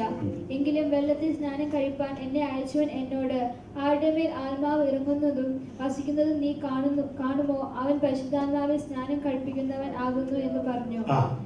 അങ്ങനെ ഞാൻ കാണുകയും ഇവൻ ദേവപുത്രൻ തന്നെ എന്ന് സാക്ഷ്യം പറയുകയും ചെയ്തു. അപ്പോൾ ആരുടെ മേൽ പരിശുദ്ധാത്മാവ് ഇറങ്ങുന്നുവോ അവനാണ് പരിശുദ്ധാത്മാവിനാൽ സ്നാനം കഴിപ്പിക്കുന്നവൻ എന്ന് എന്നോട് പറഞ്ഞു. ഈ യേശുവാണ് നിങ്ങളെ പരിശുദ്ധാത്മാവിനാൽ സ്നാനം കഴിപ്പിക്കുന്നവൻ. ഞാൻ സ്നാനം കഴിപ്പിക്കുന്നത് വെള്ളത്തിൽ സ്നാനം കഴിപ്പിക്കുന്നു, എന്നാൽ ദൈവം എന്നോട് പറഞ്ഞ ഒരു വ്യക്തിയുണ്ട്, അവന്റെ പേരാ യേശു. അവൻ നിങ്ങളെ പരിശുദ്ധാത്മാവിനാൽ സ്നാനം കഴിപ്പിക്കും. നിങ്ങൾക്ക് ആവശ്യം അതാണ്, നിങ്ങൾക്ക് ആവശ്യം പരിശുദ്ധാത്മാവിനാലുള്ള സ്നാനമാണ്. പത്രോസ് ഹൃദയത്തിൽ കുത്തുകൊണ്ടിരിക്കുന്ന ജനത്തോട് പത്രോസ് പറഞ്ഞത് എന്താണ്? നമുക്ക് ആ വാക്യം ഒന്ന് എടുക്കാം. അപ്പോസ്തലപ്രവൃത്തി 2-ാം അധ്യായം 38-39 വാക്യം. ഇത് കേട്ടിട്ട് അവർ ഹൃദയത്തിൽ കുത്തുകൊണ്ട് പത്രോസിനോടും ശേഷം അപ്പോസ്തലന്മാരോടും, സഹോദരന്മാരായ പുരുഷന്മാരെ, ഞങ്ങൾ എന്തു ചെയ്യേണ്ടു എന്ന് ചോദിച്ചു. പത്രോസ് അവരോട്, നിങ്ങൾ മാനസാന്തരപ്പെട്ട് നിങ്ങളുടെ പാപങ്ങളുടെ മോചനത്തിനായി ഓരോരുത്തരും ക്രിസ്തുയേശുവിന്റെ നാമത്തിൽ സ്നാനം ഏൽപ്പിൻ. ആമേൻ. ഇത് ആണ്. അപ്പോൾ അങ്ങനെയാണെങ്കിൽ എന്തുണ്ടാവും? എന്നാൽ പരിശുദ്ധാത്മാവ് എന്ന ദാനം ലഭിക്കും. വാഗ്ദത്തം നിങ്ങൾക്കും നിങ്ങളുടെ മക്കൾക്കും നമ്മുടെ ദൈവമായ കർത്താവ് വിളിച്ചു വരുത്തുന്ന ദൂരസ്ഥരായ ഏവർക്കും ഉള്ളതല്ലോ എന്ന് പറഞ്ഞു. കണ്ടോ, ഇവിടെ പത്രോസിനെ ഹൃദയത്തിൽ കുത്തുകൊണ്ട് ഞങ്ങൾ ഇനി എന്ത് ചെയ്യണമെന്ന് ചോദിച്ചു കൊണ്ടിരിക്കുന്ന ജനത്തോട് പറയാനുള്ളത് ഇത്രയേ ഉള്ളൂ, നിങ്ങൾക്ക് പരിശുദ്ധാത്മാവ് ലഭിക്കണം. ഹല്ലേലൂയ. അവൻ യോവേലിന്റെ പ്രവാചക പുസ്തകത്തിൽ പറഞ്ഞിട്ടുള്ളതാണ് ഇപ്പോൾ സംഭവിച്ചിരിക്കുന്നത്. ഇത് നിങ്ങൾക്കും ലഭിക്കണം. ഇത് ലഭിക്കാതെ കാര്യമില്ല. അവൻ പറയുക, സ്തോത്രം, നിങ്ങൾ ഈ യേശുവിന്റെ നാമത്തിൽ നിങ്ങൾ എന്ത് ചെയ്യണം? നിങ്ങൾ മാനസാന്തരപ്പെട്ട് യേശു ക്രിസ്തുവിന്റെ നാമത്തിൽ സ്നാനം ഏൽക്കുവിൻ, എന്നാൽ പരിശുദ്ധാത്മാവ് എന്ന ദാനം നിങ്ങൾക്ക് ലഭിക്കും. 39 പറയുന്നു, വാഗ്ദത്തം നിങ്ങൾക്കും നിങ്ങളുടെ മക്കൾക്കും നമ്മുടെ ദൈവമായ കർത്താവ് വിളിച്ചു വരുത്തുന്ന ദൂരസ്ഥന്മാരായ ഏവർക്കും ഉള്ളതല്ലോ. ഇതാണ് വാഗ്ദത്തം. ദൈവത്തിന്റെ പരിശുദ്ധാത്മാവിനെ എനിക്ക് ലഭിക്കണം എന്നുള്ളതാണ് ദൈവത്തിന്റെ ആഗ്രഹം. ദൈവത്തിന്റെ പരിശുദ്ധാത്മാവ് ഹല്ലേലൂയ എന്റെ ഉള്ളിൽ വരണം. അതുകൊണ്ടാ കൊർന്നേലിയോസിന്റെ കുടുംബത്തോട് പറഞ്ഞുകൊണ്ടിരിക്കുമ്പോൾ തന്നെ അതിനുവേണ്ടി റെഡിയായി നിൽക്കുന്ന പരിശുദ്ധാത്മാവ് അവരുടെ മേൽ ഇറങ്ങി വരുവാനിടയായി തീർന്നു. അതോടുകൂടെ ആ ചാപ്റ്റർ അവിടെ ക്ലോസ് ചെയ്തു. അടുത്ത ചാപ്റ്റർ എടുത്തു. ഹല്ലേലൂയ, സ്തോത്രം. നമുക്ക് ആവശ്യം ഈ പരിശുദ്ധാത്മാവിന്റെ നിറവാണ്. മനുഷ്യൻ ചിന്തിക്കുന്നതിനേക്കാൾ അപ്പുറമായിട്ട് ദൈവത്താൽ നടത്തപ്പെടുന്ന ഒരു വ്യക്തി. ഹല്ലേലൂയ, ദൈവത്തിന് അതാണ് ആഗ്രഹം. ദൈവം അത് ആഗ്രഹിക്കുന്ന, ഹല്ലേലൂയ, സ്തോത്രം, ഒരു വ്യക്തിയാണ്. ഈ പരിശുദ്ധാത്മാവ് നമ്മിൽ വന്നു കഴിഞ്ഞാൽ എന്ത് സംഭവിക്കുന്നു? ചില കാര്യങ്ങളൊക്കെ മുൻപേ ഷെയർ ചെയ്തിട്ടുണ്ട്. എന്നാലേ ഈ പരിശുദ്ധാത്മാവ് വന്നു കഴിഞ്ഞാൽ 3 കാര്യങ്ങൾ വളരെ വ്യക്തമായിട്ട് ഞാൻ ചുരുക്കി പറയുകയാണ്. നമ്മെ ഒരു പുതിയ വ്യക്തിയാക്കി മാറ്റും. നമ്മളൊരു ദൈവത്തിന്റെ പൈതലാണെന്ന് പറയുമ്പോൾ ഈ പരിശുദ്ധാത്മാവിന്റെ ശക്തി, ഈ പരിശുദ്ധാത്മാവ് നമ്മുടെ ഉള്ളിൽ വന്നില്ല എങ്കിൽ നമ്മൾ ദൈവ പൈതൽ എന്ന് പറയുവാൻ നമുക്ക് കഴിയത്തില്ല. നമ്മൾ തീത്തോസിന്റെ ലേഖനം 3-ാം അധ്യായം അതിന്റെ 5ഉം 7ഉം വാക്യങ്ങൾ എടുത്താണ്. എന്നാൽ നമ്മുടെ രക്ഷിതാവായ ദൈവത്തിന്റെ ദയയും മനുഷ്യപ്രീതിയും ഉദിച്ചപ്പോൾ അവൻ നമ്മെ നാം ചെയ്ത നീതി പ്രവൃത്തികളാലല്ല തന്റെ കരുണപ്രകാരം അത്ര രക്ഷിച്ചത്. അവന്റെ കരുണപ്രകാരം അത്ര രക്ഷിച്ചത്. ഇനി അതിന്റെ 7-ാം വാക്യം, പുനർജന സ്നാനം കൊണ്ടും നമ്മുടെ രക്ഷിതാവായ യേശുക്രിസ്തു മൂലം നമ്മുടെ മേൽ ധാരാളമായി പകർന്ന പരിശുദ്ധാത്മാവിന്റെ നവീകരണം കൊണ്ടും തന്നെ നമുക്ക് രക്ഷ വന്നത്. 5ഉം 7ഉം വാക്യങ്ങൾ നമ്മൾ എടുത്തു പറയുകയാണെങ്കിൽ 5-ാം വാക്യം എടുത്താട്ടെ. അവൻ നമ്മെ നാം ചെയ്ത നീതി പ്രവൃത്തികളല്ല തന്റെ കരുണപ്രകാരം അത്രേ രക്ഷിച്ചത്. നമ്മെ രക്ഷിച്ചത് അവന്റെ കരുണപ്രകാരം അത്രേ. 6, നാം അവന്റെ കൃപയാൽ നീതീകരിക്കപ്പെട്ടിട്ട് പ്രത്യാശ പ്രകാരം നിത്യജീവന്റെ അവകാശികളായി തീരേണ്ടതിന് പുനർജന സ്നാനം കൊണ്ടും. അപ്പോൾ പത്രോസിന് പറഞ്ഞല്ലോ, നമ്മൾ യേശുക്രിസ്തുവിന്റെ നാമത്തിൽ മാനസാന്തരപ്പെട്ട് യേശുക്രിസ്തുവിന്റെ നാമത്തിൽ നിങ്ങൾ സ്നാനമേൽക്കുവിൻ, എന്നാൽ പരിശുദ്ധാത്മാവ് നിങ്ങൾക്ക് ലഭിക്കും. ഇതാണ് യോപ്പയിലെ സഹോദരന്മാരോടും പത്രോസ് പറഞ്ഞത്. മാനസാന്തരപ്പെട്ട് കുത്തുകൊണ്ട 3000 പേരോട് പറഞ്ഞത് ഒരേ കാര്യമാ. മാനസാന്തരപ്പെട്ട് യേശുക്രിസ്തുവിന്റെ നാമത്തിൽ സ്നാനം ഏൽക്കുവിൻ, എന്നാൽ പരിശുദ്ധാത്മാവ് എന്ന ദാനം നിങ്ങൾക്ക് ലഭിക്കും. ഇന്ന് മാനസാന്തരപ്പെടണോ, സ്നാനപ്പെടണോ, പരിശുദ്ധാത്മാവ് പ്രാപിക്കണോ എന്നൊക്കെ നമ്മൾ ഇന്ന് ചോദിച്ചുകൊണ്ടിരിക്കുക. പത്രോസിന് പറയാനുള്ളത് ഒറ്റ കാര്യമേ ഉള്ളൂ: മാനസാന്തരപ്പെടണം, സ്നാനം എടുക്കണം, പരിശുദ്ധാത്മാവ് പ്രാപിക്കണം. ഹല്ലേലൂയ, സ്തോത്രം. അപ്പോൾ പരിശുദ്ധാത്മാവിന്റെ നവീകരണം 7-ാം വാക്യം പറയുന്നു. നമ്മുടെ രക്ഷിതാവായ യേശുക്രിസ്തു മൂലം നമ്മുടെ മേൽ ധാരാളമായി പകർന്ന പരിശുദ്ധാത്മാവിന്റെ നവീകരണം കൊണ്ട് തന്നെ എന്ത് രക്ഷ. ആ കൃപ നമ്മുടെ നീതി പ്രവൃത്തികൾ കൊണ്ടല്ല, എന്നാൽ ദൈവത്തിന്റെ കൃപ. ആ കൃപ നമ്മിലേക്ക് വ്യാപരിക്കുന്നത് എങ്ങനാ? നമ്മൾ മാനസാന്തരപ്പെട്ട് നമ്മൾ സ്നാനമേറ്റ് പരിശുദ്ധാത്മാവിന്റെ അഭിഷേകം പ്രാപിക്കുമ്പോൾ ഹല്ലേലൂയ, നമ്മിൽ ആ കൃപ പൂർണ്ണമായി തീരും. സ്തോത്രം. ഒരു നവീകരണമാണ് നമ്മിൽ നടക്കുന്നത്. അതുകൊണ്ട് കൊർന്നേലിയോസിന്റെ മേൽ പരിശുദ്ധാത്മാവ് വന്നപ്പോൾ ഇനി നീ എന്ത് ചെയ്യണം, എവിടെ പോകണം, പള്ളിയിൽ പോകണം, ഈ ചർച്ച പോകണം, ഇതൊന്നും അവിടെ എക്സ്പ്ലെയിൻ ചെയ്യാൻ നേരമില്ല. പരിശുദ്ധാത്മാവ് വന്നോ, ഇനി അവൻ നടത്തിക്കോളും. പത്രോസ് വിട്ട് അടുത്ത സ്ഥലത്തേക്ക് പോയി. സ്തോത്രം. പരിശുദ്ധാത്മാവ് നിങ്ങളുടെ മേൽ വന്നു കഴിഞ്ഞാൽ അവൻ ആലോചന പറഞ്ഞ് നമ്മെ വഴി നടത്തും. നമുക്ക് പരിശുദ്ധാത്മാവ് കിട്ടണം, പരിശുദ്ധാത്മാവിനാൽ നാം നടത്തപ്പെടണം. ഇനി യോഹന്നാന്റെ സുവിശേഷം അതിന്റെ 1 പത്രോസ് 1:1 അവിടെ പത്രോസ് പറയുന്നത് ഇങ്ങനെയാണ്. ഞാൻ ഈ ലെറ്റർ എഴുതുന്നത് 1 പത്രോസ് 1:1 ലെറ്റർ എഴുതുന്നത് ആ ആത്മാവിനാൽ വിശുദ്ധീകരണം പ്രാപിച്ചവർക്ക് വേണ്ടിയിട്ടാണ് ഞാൻ ഈ ലെറ്റർ എഴുതുന്നത്. മനസ്സിലായോ? ഈ ആത്മാവ് നമ്മെ എന്ത് ചെയ്യുന്നു? നമ്മെ ആദ്യമായിട്ട് നമ്മെ റിന്യൂ ചെയ്യുന്നു, നമ്മെ ഒരു പുതിയ വ്യക്തിയാക്കി മാറ്റുന്നു. അതാണ് നമ്മൾ ആ പരിശുദ്ധാത്മാവിന്റെ നവീകരണം കൊണ്ടാണ് നമുക്ക് രക്ഷ കൈവരിക്കാൻ കഴിയുന്നത്. അതാണ് തീത്തോസിന്റെ ലേഖനത്തിൽ പറഞ്ഞത്. ഇവിടെ പറയുന്നു പരിശുദ്ധാത്മാവിനാൽ വിശുദ്ധീകരിക്കപ്പെട്ടവരായ നിങ്ങൾക്ക് വേണ്ടി ഞാൻ ഈ ലേഖനം എഴുതുന്നു. പത്രോസ് അവിടെ എക്സ്പ്ലെയിൻ ചെയ്യുന്നു.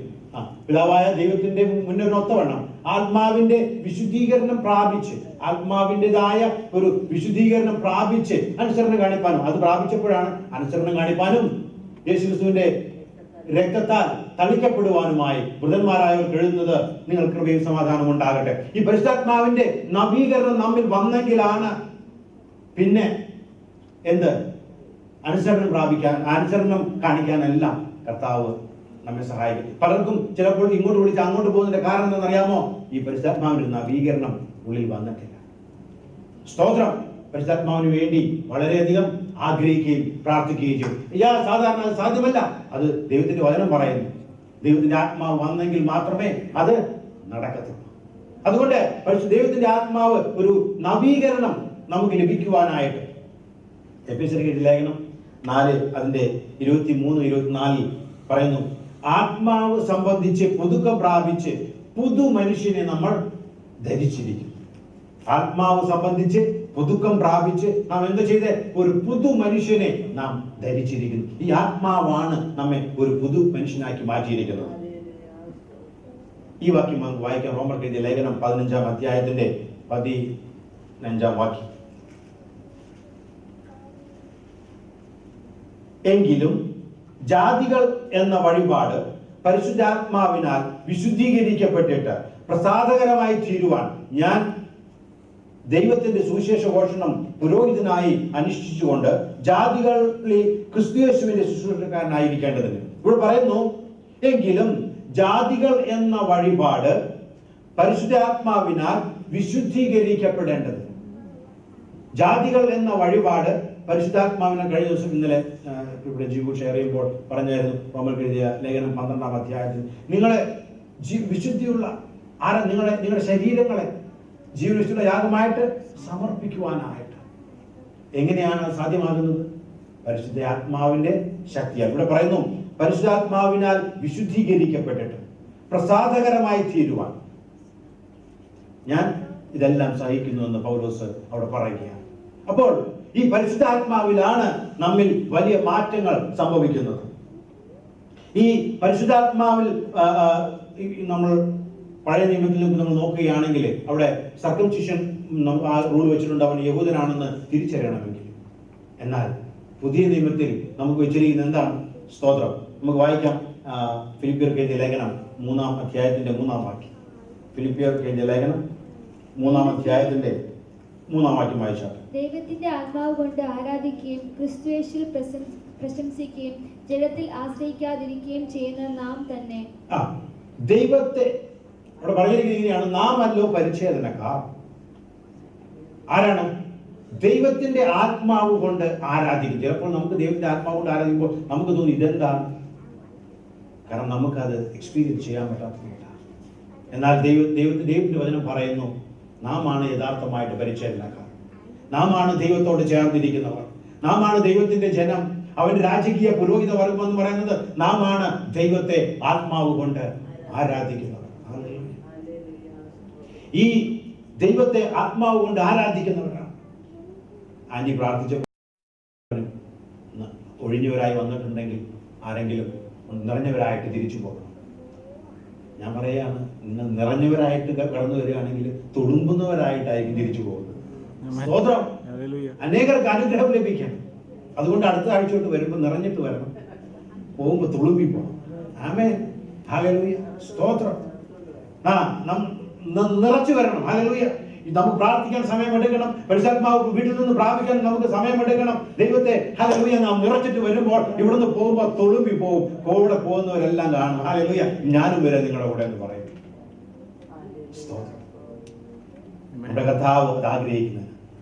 യോഹന്നാന്റെ സുവിശേഷം 7-ാം അധ്യായത്തിലെ ഉത്സവത്തിന്റെ ഒടുക്കത്തെ നാളിൽ യേശു പറഞ്ഞു, ദാഹിക്കുന്നവനെല്ലാം എന്റെ അടുക്കൽ വരട്ടെ, അവന്റെ ഉള്ളിൽ നിന്ന് തിരുവെഴുത്ത് പറയുന്നത് പോലെ ജീവന്റെ നദികൾ ഒഴുകും.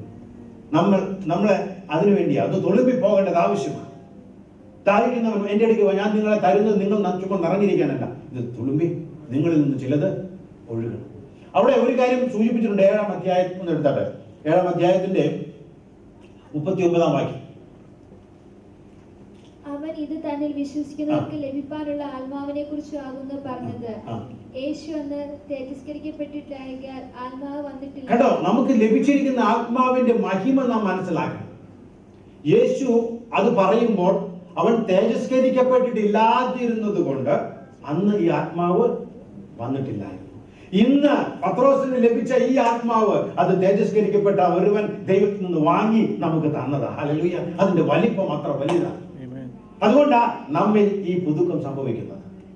അതുകൊണ്ടാണ് ഞാൻ ഒരു ദൈവത്തിന്റെ മനുഷ്യനായി മാറുന്നത്. അതുകൊണ്ടാണ് ഞാൻ എന്റെ തോട്ട് പാറ്റേണിലെ ചേഞ്ചസ് വരാൻ കാരണം വേറെ ഒന്നുകൊണ്ടുമല്ല, തേജസ്കരിക്കപ്പെട്ടവന്റെ ആത്മാവിനെ അവൻ എനിക്ക് നൽകിയിരിക്കുന്നത്. അന്ന് ദാഹിക്കുന്നവനെല്ലാം എന്റെ അടുത്ത് വന്ന് കുടിക്കണമെന്ന് പറയുമ്പോൾ അവൻ തേജസ്കരിക്കപ്പെട്ടില്ലാതിരുന്നത് കൊണ്ട് ആത്മാവ് വന്നിട്ടില്ലായിരുന്നു. എന്നാൽ അപ്പോസ്തലപ്രവൃത്തി 2:33 പറയുകയാണ്, അവൻ പിതാവിന്റെ അടുക്കൽ പോയി പിതാവിൽ നിന്ന് വാങ്ങി നിങ്ങൾക്ക് തന്നിരിക്കുന്നു. നമുക്ക് തരാൻ വേറെ ഒന്നുമില്ലേ? ഒന്ന് മതി, പരിശുദ്ധാത്മാവ് മാത്രമാണ്. ഹല്ലേലൂയ. ഈ പരിശുദ്ധാത്മാവ് നമ്മിൽ നിറയുമ്പോൾ ഹല്ലേലൂയ, ഞാൻ ഒരു പുതിയ വ്യക്തിയായി. നമുക്ക് ഒരുപാട് വാക്യങ്ങൾ നമുക്ക് ഇതിനെക്കുറിച്ച് പറയുവാനുണ്ട്. എന്ന് കൊരിന്ത്യർ ലേഖനത്തിലെ പൗലോസ് പറയുന്നുണ്ട്, ആ ആത്മാവിനുള്ള ഒരു ജീവിതം, ആത്മാവിന്റെ ഫലങ്ങളെ കുറിച്ച് പറയുന്നുണ്ട്. സ്തോത്രം.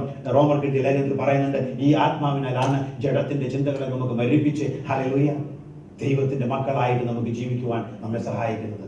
ആത്മാവ് നമ്മിൽ വൻ കാര്യങ്ങൾ ചെയ്യുന്നു. യേശു പറഞ്ഞു, രണ്ടാമതായി ഞാൻ നിങ്ങൾക്ക് 16-ാം അധ്യായത്തിന്റെ 7-ാം വാക്യം, യോഹന്നാന്റെ സുവിശേഷം 16-ാം അധ്യായം അതിന്റെ 7-ാം വാക്യം.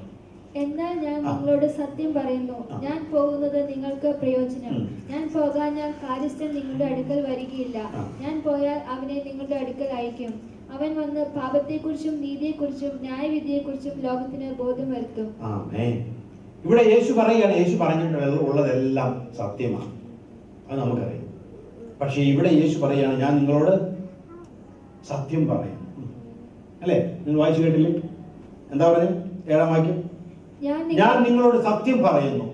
ഞാൻ പോകുന്നത് ഈ കാര്യത്തെക്കുറിച്ച് സ്ട്രെസ് ചെയ്യുന്നത് കൊണ്ടാണ്. യേശു പറഞ്ഞത് മുഴുവനും സത്യമാണ്. തന്റെ 3 വർഷക്കാലം ഇവിടെ സംസാരിച്ചത് മുഴുവനും സത്യമാണ്. എന്നാൽ ഒരു കാര്യം ആ സത്യത്തിന്റെ മേൽ സത്യമായിട്ട് നിങ്ങൾ മനസ്സിലാക്കേണ്ടത് ആവശ്യമുണ്ട്. ഞാൻ പോയി ഒരുത്തനെ അയക്കും. അവൻ നിങ്ങളെ സകലത്തിലും നിങ്ങളെ വഴി നടത്തും. സകല സത്യത്തിലും അവൻ നിന്നെ വഴി നടത്തും. 13-ാം വാക്യം പറയുന്നത്, സത്യത്തിന്റെ ആത്മാവ് വരുമ്പോഴോ അവൻ നിങ്ങളെ സകല സത്യത്തിലും വഴി നടത്തും. ഈ പരിശുദ്ധാത്മാവാണ് നാം പ്രാപിക്കണമെന്ന് പറയുന്നത്. അവൻ സത്യം പറയുക, ഞാൻ പോകുന്നത് നല്ലത്. ഞാൻ പോകാതിരുന്നാൽ ആ കാര്യസ്ഥൻ ഇവിടെ വരത്തില്ല. നമ്മുടെ എന്തെന്ന് ഇവിടെ പറഞ്ഞിരിക്കുന്നത് ഇങ്ങനെയാണ്, നിങ്ങൾക്ക് ഒരു കാര്യസ്ഥനെ അയക്കും, ഒരു ഹെൽപ്പറെ അയക്കും, ഒരു കംഫർട്ടറെ ഞാൻ അയക്കും. ഞാൻ കഴിഞ്ഞ ദിവസം അനിൽബുദ്ധരോട് സംസാരിക്കുമ്പോൾ പറയുന്നത്, ദൈവത്തിനറിയാൻ നമുക്കൊരു ഹെൽപ്പർ ആവശ്യമുണ്ടോ? നമ്മൾ പറയും, എനിക്കിനി വേറെ അങ്ങനെയൊന്നും ആവശ്യമില്ല, കംഫർട്ടറൊന്നും ആവശ്യമില്ല, ഐ എം ഓക്കെ. എന്നാൽ ദൈവത്തിനറിയാൻ നമുക്കൊരു ഹെൽപ്പറെ ആവശ്യമുണ്ട്. നമുക്ക് തന്നിരിക്കുന്ന ഹെൽപ്പർ, കംഫർട്ടർ, കാര്യസ്ഥൻ എന്ന് പറയുന്നത് പരിശുദ്ധ ആത്മാവാണ്. ആദ്യം അവൻ നമ്മെ പുതുക്കി പണിയുന്നവനാണ്. രണ്ടാമത് അവൻ ഹല്ലേലൂയ ഒരു കംഫർട്ടറാണ്. അവൻ നമ്മെ ആശ്വസിപ്പിക്കുന്നവനാണ്. അവൻ സകല സത്യത്തിലും നമ്മെ വഴി നടത്തുന്നവനാണ്. സ്തോത്രം. 14-ാം അധ്യായത്തിന്റെ 26 14:26 പറഞ്ഞിരിക്കുന്നു, പിതാവ് എന്റെ നാമത്തിൽ അയപ്പാനുള്ള പരിശുദ്ധാത്മാവ് എന്ന കാര്യസ്ഥൻ നിങ്ങൾക്ക് സകല ഉപദേശം തരികയും ഞാൻ നിങ്ങളോട് പറഞ്ഞതൊക്കെയും നിങ്ങൾ ഓർമ്മപ്പെടുത്തുകയും ചെയ്യും. കേട്ടോ, എന്റെ പിതാവ് എന്താ പറഞ്ഞിരിക്കുന്നത്? എങ്കിലും പിതാവ് എന്റെ നാമത്തിൽ അയക്കുവാനുള്ള പരിശുദ്ധാത്മാവ് എന്ന കാര്യസ്ഥൻ നിങ്ങൾക്ക് സകലവും ഉപദേശിച്ചു തരികയും, ഇനി ഞാൻ നിങ്ങളെ പഠിപ്പിച്ച കാര്യങ്ങൾ എന്ത് ചെയ്യും? നിങ്ങളെ ഓർമ്മിപ്പിക്കുകയും ചെയ്യും. ഹല്ലേലൂയ. ഈ പരിശുദ്ധാത്മാവ് അവൻ പഠിപ്പിച്ച കാര്യങ്ങൾ നമ്മെ ഓർമ്മപ്പെടുത്തിക്കൊണ്ടിരിക്കും. ഹല്ലേലൂയ. അതുകൊണ്ട് പരിശുദ്ധാത്മാവ് ഇമ്പോർട്ടന്റ് ആണ്.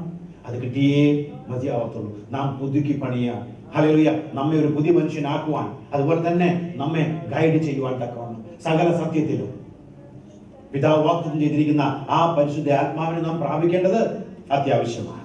കൊരിന്ത്യർക്ക് എഴുതിയ ലേഖനം 1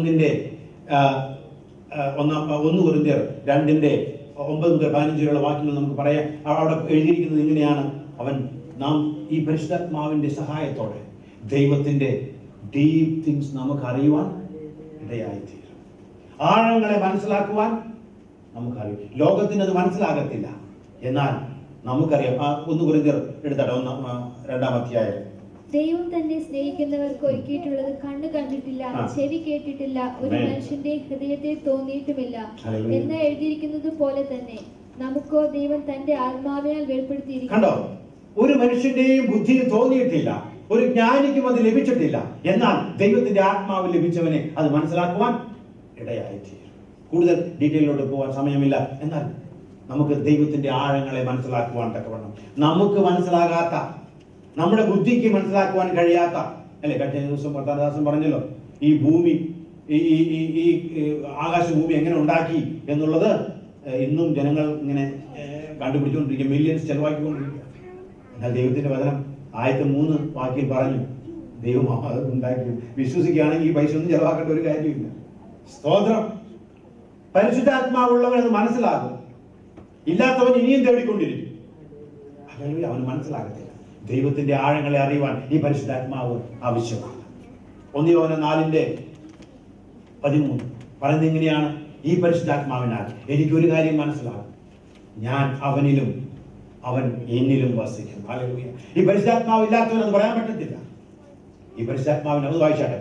നാം അവനിലും അവൻ നമ്മിലും വസിക്കുന്നു എന്ന് അവൻ തന്റെ ആത്മാവിനെ തന്നതിനാൽ നാം. കണ്ടോ, ഈ ആത്മാവിനെ നമുക്ക് തന്നു എന്നുള്ള ഒറ്റ കാരണം കൊണ്ട് ഞാൻ അവനിലും അവൻ എന്നിലും വസിക്കും. കൊർന്നേലിയോസേ, ഈ വചനം കേട്ടപ്പോൾ നീ എന്നിലും ഞാൻ നിന്നിലുമായി. ഇതുവരെ നീ എന്നെ കുറിച്ച് കേട്ടിട്ടേ ഉള്ളൂ, ഇതുവരെ കുറിച്ച് ഒരു ശ്രുതി മാത്രമേ നീ കേട്ടിട്ടുള്ളൂ. എന്നാൽ ഈ പത്രോസ് പറഞ്ഞ 4 കാര്യങ്ങൾ, 4 പോയിന്റ് നീ കേട്ടപ്പോൾ, സ്തോത്രം, അത് നീ വിശ്വസിച്ചപ്പോൾ ഞാൻ എന്നിലും നീ എന്നിലും ആയി കഴിയും. അതുകൊണ്ടാ അവിടെ വിട്ടേച്ച് പോകുന്നത് പത്രോസ്. യേശുവിലായ ഒരുത്തനെ ദൈവത്തിന്റെ ആത്മാവ് നടത്തും. യേശുവിലായിരിക്കുന്ന ഒരുത്തനെ ദൈവത്തിന്റെ ആത്മാവ് നടത്തും. ഇത് മാത്രമല്ല, ഈ പരിശുദ്ധാത്മാവിന്റെ ഗുണം എന്ന് പറയുന്നത് ദൈവത്തിന്റെ ആഴങ്ങളെ അറിയാൻ പറ്റും, ദൈവത്തോട് ചേർന്ന് ജീവിക്കാൻ പറ്റും. അതുപോലെ തന്നെ ഒരു കാര്യം കൂടെ നമുക്ക് മനസ്സിലാക്കാൻ പറ്റും. നമ്മൾ 1 യോഹന്നാൻ 2-ാം അധ്യായത്തിൽ എടുക്കുകയാണെങ്കിൽ എതിർ ക്രിസ്തുക്കളെ പറ്റി പറയണം. അതും മനസ്സിലാക്കണമെങ്കിൽ, അവനെ വേർതിരിച്ച് മനസ്സിലാക്കണമെങ്കിൽ നമുക്ക് ഈ ആത്മാവിന്റെ ആവശ്യമുണ്ട്. 1 യോഹന്നാൻ 2:18 വായിച്ചു.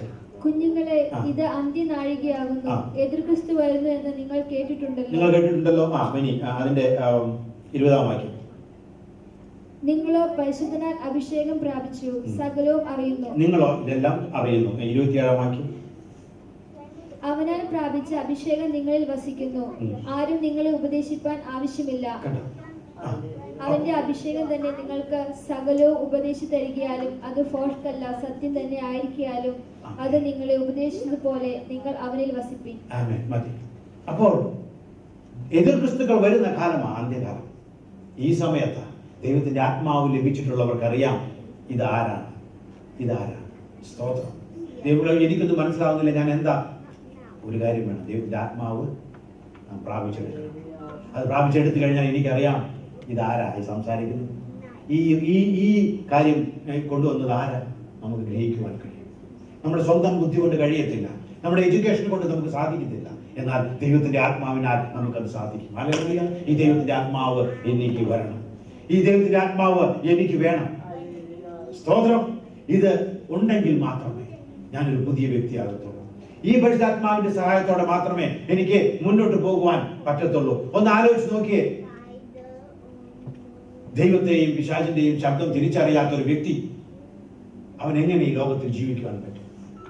ദൈവത്തിന്റെ ആഴങ്ങളെയും മനസ്സിലാക്കണം, പിശാചിന്റെ തന്ത്രങ്ങളെയും മനസ്സിലാക്കണം. പരിശുദ്ധാത്മാവ് മാത്രമേ സഹായിയായിട്ടുള്ളൂ. അതുകൊണ്ടാണ് പറഞ്ഞത്, ഞാൻ പോകുന്നത് നിങ്ങൾക്ക് നല്ലത്. ഞാൻ പോയി കാര്യസ്ഥനെ, ഒരു ഹെൽപ്പറെ, ഒരു കംഫർട്ടറെ ഞാൻ നിങ്ങൾക്ക് അയച്ചു. സ്തോത്രം. മൂന്നാമതായി അവൻ ഒരു പവറാണ്. ആമേൻ. I like that. This is a power. Hallelujah. പരിശുദ്ധാത്മാവ് അവൻ നമ്മെ പുതുക്കി പണിയുന്നതാണ്, നമുക്കൊരു സഹായകനാണ്. എന്നാൽ അതോടൊപ്പം തന്നെ he is a great power. യേശു തന്റെ ജനത്തോട് പറഞ്ഞത് ഇങ്ങനെയാണ്. അപ്പോസ്തലപ്രവൃത്തികൾ 1:8 നിങ്ങൾ ഉയരത്തിൽ നിന്ന് ശക്തി ധരിക്കും. അവൻ തന്നെ പറയാ, ഇതൊരു ശക്തിയാണ്. സ്തോത്രം. യേശു പറയാ, ഞാൻ നിങ്ങൾക്ക് തരാൻ പോകുന്ന പരിശുദ്ധാത്മാവുണ്ടല്ലോ, ഇറ്റ്സ് എ പവർ. അത് ലഭിക്കുവോളം നിങ്ങൾ യേശുവിനെ കുറിച്ച് പറയുമ്പോൾ, യേശു മരിച്ചവരിൽ ഉയർത്തെഴുന്ന അവൻ തേജസ്കരിക്കപ്പെട്ടിട്ടില്ലായിരുന്നു എന്ന് നമ്മൾ യോഹന്നാന്റെ സുവിശേഷം 7-ാം അധ്യായത്തിൽ നമ്മൾ വായിച്ചു. റോമർക്ക് ലേഖനം 1-ാം അധ്യായം അതിന്റെ 5-ാം വാക്യം. ജഡം സംബന്ധിച്ച് ദാവീദിന്റെ സന്തതിയിൽ നിന്ന് യേശു ക്രിസ്തുവിനെ കുറിച്ച് പറയുകയാണ്. ജഡം സംബന്ധിച്ച് ദാവീദിന്റെ സന്തതിയിൽ നിന്ന് ജനിക്കുകയും മരിച്ചിട്ട് ഉയർത്തെഴുന്നേൽക്കാൻ വിശുദ്ധിയുടെ ആത്മാവ് സംബന്ധിച്ച് ദേവപുത്രൻ എന്ന ശക്തിയോടെ നിർണയിക്കപ്പെടുകയും ചെയ്തിരിക്കുന്നതിനല്ലോ. മതി. അവിടെ യേശുവിനെ പറ്റി പറഞ്ഞിരിക്കുകയാണ്. ജഡം സംബന്ധിച്ച് ദാവീദിന്റെ സന്തതിയിൽ നിന്ന് ജനിക്കുകയും മരിച്ചിട്ട് ഉയർത്തെഴുന്നേൽക്കുകയാൽ എന്താ സംഭവിച്ചത്? വിശുദ്ധിയുടെ ആത്മാവ് സംബന്ധിച്ച് ദൈവപുത്രൻ എന്ന ശക്തിയോടെ നിർണയിക്കപ്പെടുകയും ചെയ്തു. ഹല്ലേലൂയ. വിശുദ്ധിയുടെ ഈ ആത്മാവ് സംബന്ധിച്ചാണ് ദൈവപുത്രൻ എന്ന് പറയുമ്പോൾ കൂടെ ചേർക്കണം ശക്തിയോടെ. സ്തോത്രം. It's A power. ശക്തിയോടെ നിർണയിക്കുകയും ചെയ്തു. യേശുവിനെ പറ്റിയാ പറഞ്ഞത്. അതുകൊണ്ടാണ് പൗലോസ് പറഞ്ഞത് 8-ാം അധ്യായത്തിന്റെ 11-ൽ പറഞ്ഞത്, അവനെ മരിച്ചവരിൽ നിന്ന് ഉയർപ്പിച്ചവന്റെ ആത്മാവ്. അത് ആ വിശുദ്ധി ആത്മാവ് സംബന്ധിച്ച് അവൻ ദൈവപുത്രൻ മരിച്ചവരിൽ നിന്ന് ഉയർത്തെഴുന്നേറ്റതിനാൽ, അല്ലെ, വിശുദ്ധ ആത്മാവ് സംബന്ധിച്ച് ദൈവപുത്രൻ എന്ന് ശക്തിയോടെ നിർണയിക്കും. അതുകൊണ്ടാണ് വായിച്ചാൽ 8-ാം റോമർ 8:11, യേശുവിനെ മരിച്ചവരിൽ നിന്ന് ഉയർപ്പിച്ചവന്റെ ആത്മാവ് നിങ്ങളിൽ വസിക്കുന്നു എങ്കിൽ ക്രിസ്തു യേശുവിനെ മരണത്തിൽ നിന്ന് ഉയർപ്പിച്ചവൻ നിങ്ങളിൽ വസിക്കുന്ന തന്റെ ആത്മാവ് കൊണ്ട് നിങ്ങളുടെ മർത്ത ശരീരങ്ങളെയും ജീവിപ്പിക്കും. ആമേൻ.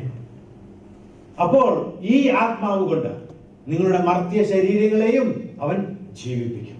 ഈ ആത്മാവാണ്. ഏതാത്മാവ്? യേശുവിനെ മരിച്ചവരിൽ നിന്ന് ഉയർപ്പിച്ചവന്റെ ആത്മാവ്.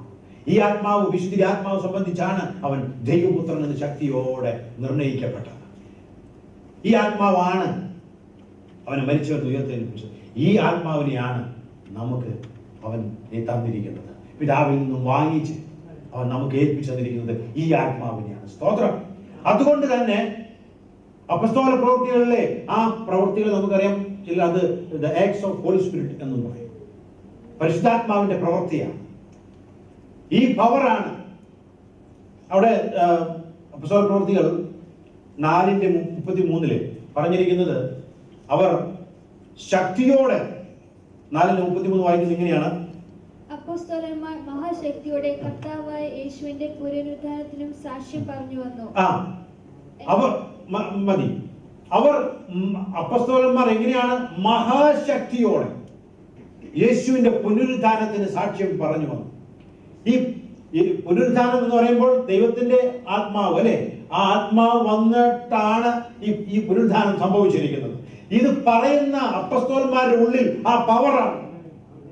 അതുകൊണ്ടാണ് ഈ പുനരുത്ഥാനത്തെ കുറിച്ച് പറയുമ്പോൾ അവർ മഹാശക്തിയോടെയാണ് പറഞ്ഞത്. അതുകൊണ്ടാണ് ഞാൻ പറഞ്ഞത് ഹല്ലേലൂയ, ഹല്ലേലൂയ, നമ്മുടെ യേശു ജീവിക്കുന്നു. ഈ ജീവിക്കുന്നു എന്ന് പറയുമ്പോൾ നമ്മുടെ ഉള്ളം നിറയണം. ഈ ശക്തി കൊണ്ട് നിറയണം.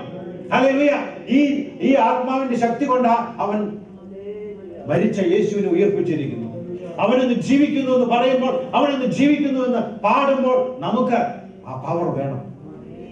അപ്പോസ്തലന്മാർ ആ ശക്തിയോടെയാ, മഹാശക്തിയോടെയാ പറഞ്ഞത്. അവൻ ഇന്ന് ജീവിക്കുന്നു. ആ പുനരുദ്ധാനത്തിന് സാക്ഷ്യം വഹിച്ചുകൊണ്ടിരിക്കുന്നു മഹാശക്തിയോടെ. പൗലോസ് പറയാണ്, ഫിലിപ്പിയർക്ക് എഴുതിയ ലേഖനത്തിൽ പറയുകയാണ് 3:10, എനിക്ക് ഈ ശക്തി ഒന്നും കൂടെ അറിയും. ഫിലിപ്പിയർക്ക് ലേഖനം 3-ാം അധ്യായം 10-ാം വാക്യം വായിച്ചാണ്. നീതി തന്നെ ലഭിച്ച് അവനിൽ ഇരിക്കേണ്ടതിനും അവന്റെ മരണത്തോട് അനുരൂപപ്പെട്ടിട്ട് അവനെയും അവന്റെ പുനരുത്ഥാനത്തിന്റെ ശക്തിയെയും അവന്റെ പുനരുത്ഥാനത്തിന്റെ ശക്തിയെയും എനിക്കൊന്ന് അറിയും. പൗലോസിന്റെ ആഗ്രഹം അതാണ്. അവന്റെ പുനരുത്ഥാനത്തിന്റെ ശക്തി. ഏതാ പുനരുത്ഥാന ശക്തി? ദൈവത്തിന്റെ ആത്മാവിന്റെ ശക്തി, അല്ലെ? ആ ആത്മാവാണ് മരിച്ചവരിൽ നിന്ന് അവനെ ഉയർത്തെഴുന്നേൽപ്പിച്ചത്. അവന്റെ പുനരുദ്ധാനത്തിന്റെ ശക്തി. ഇതെല്ലാം മനസ്സിലാക്കിയ പൗലോസ് പറയുകയാണ്, എനിക്ക് ഇനിയും ആ ശക്തി ഒന്ന് മനസ്സിലാക്കണം. അവന്റെ പുനരുദ്ധാനത്തിന്റെ ശക്തി, ആ ശക്തിയാ എന്നിൽ വ്യാപരിക്കുന്നത്. അവന്റെ പുനരുദ്ധാനത്തിന്റെ ശക്തി, ആ ശക്തിയാ ഇതൊക്കെയും ഞങ്ങളെ കൊണ്ട് ചെയ്യിക്കുന്നത്. അതുകൊണ്ട് പൗലോസ് ലേഖനം എഴുതുമ്പോൾ പറയുകയാണ്, എനിക്ക് ആ പുനരുദ്ധാനത്തിന്റെ ശക്തി ഒന്ന് അറിയണം. ഈ ശക്തിയാണ് ഒരു പെൺകുട്ടിയുടെ മുന്നിൽ നിൽക്കാൻ കഴിയാതെ പോയിരുന്ന സ്തോത്രം, ആ ശക്തി. എന്താ പറഞ്ഞത് പത്രോസ് എന്താ പറഞ്ഞത്? ഇത് നിങ്ങൾ അവനെ ക്രൂശിച്ചു, എന്നാൽ മരണം അവനെ പിടിച്ചു വയ്ക്കുക അസാധ്യമായിരുന്നു, ദൈവം അവനെ ഉയർപ്പിച്ചു. ഹല്ലേലൂയ.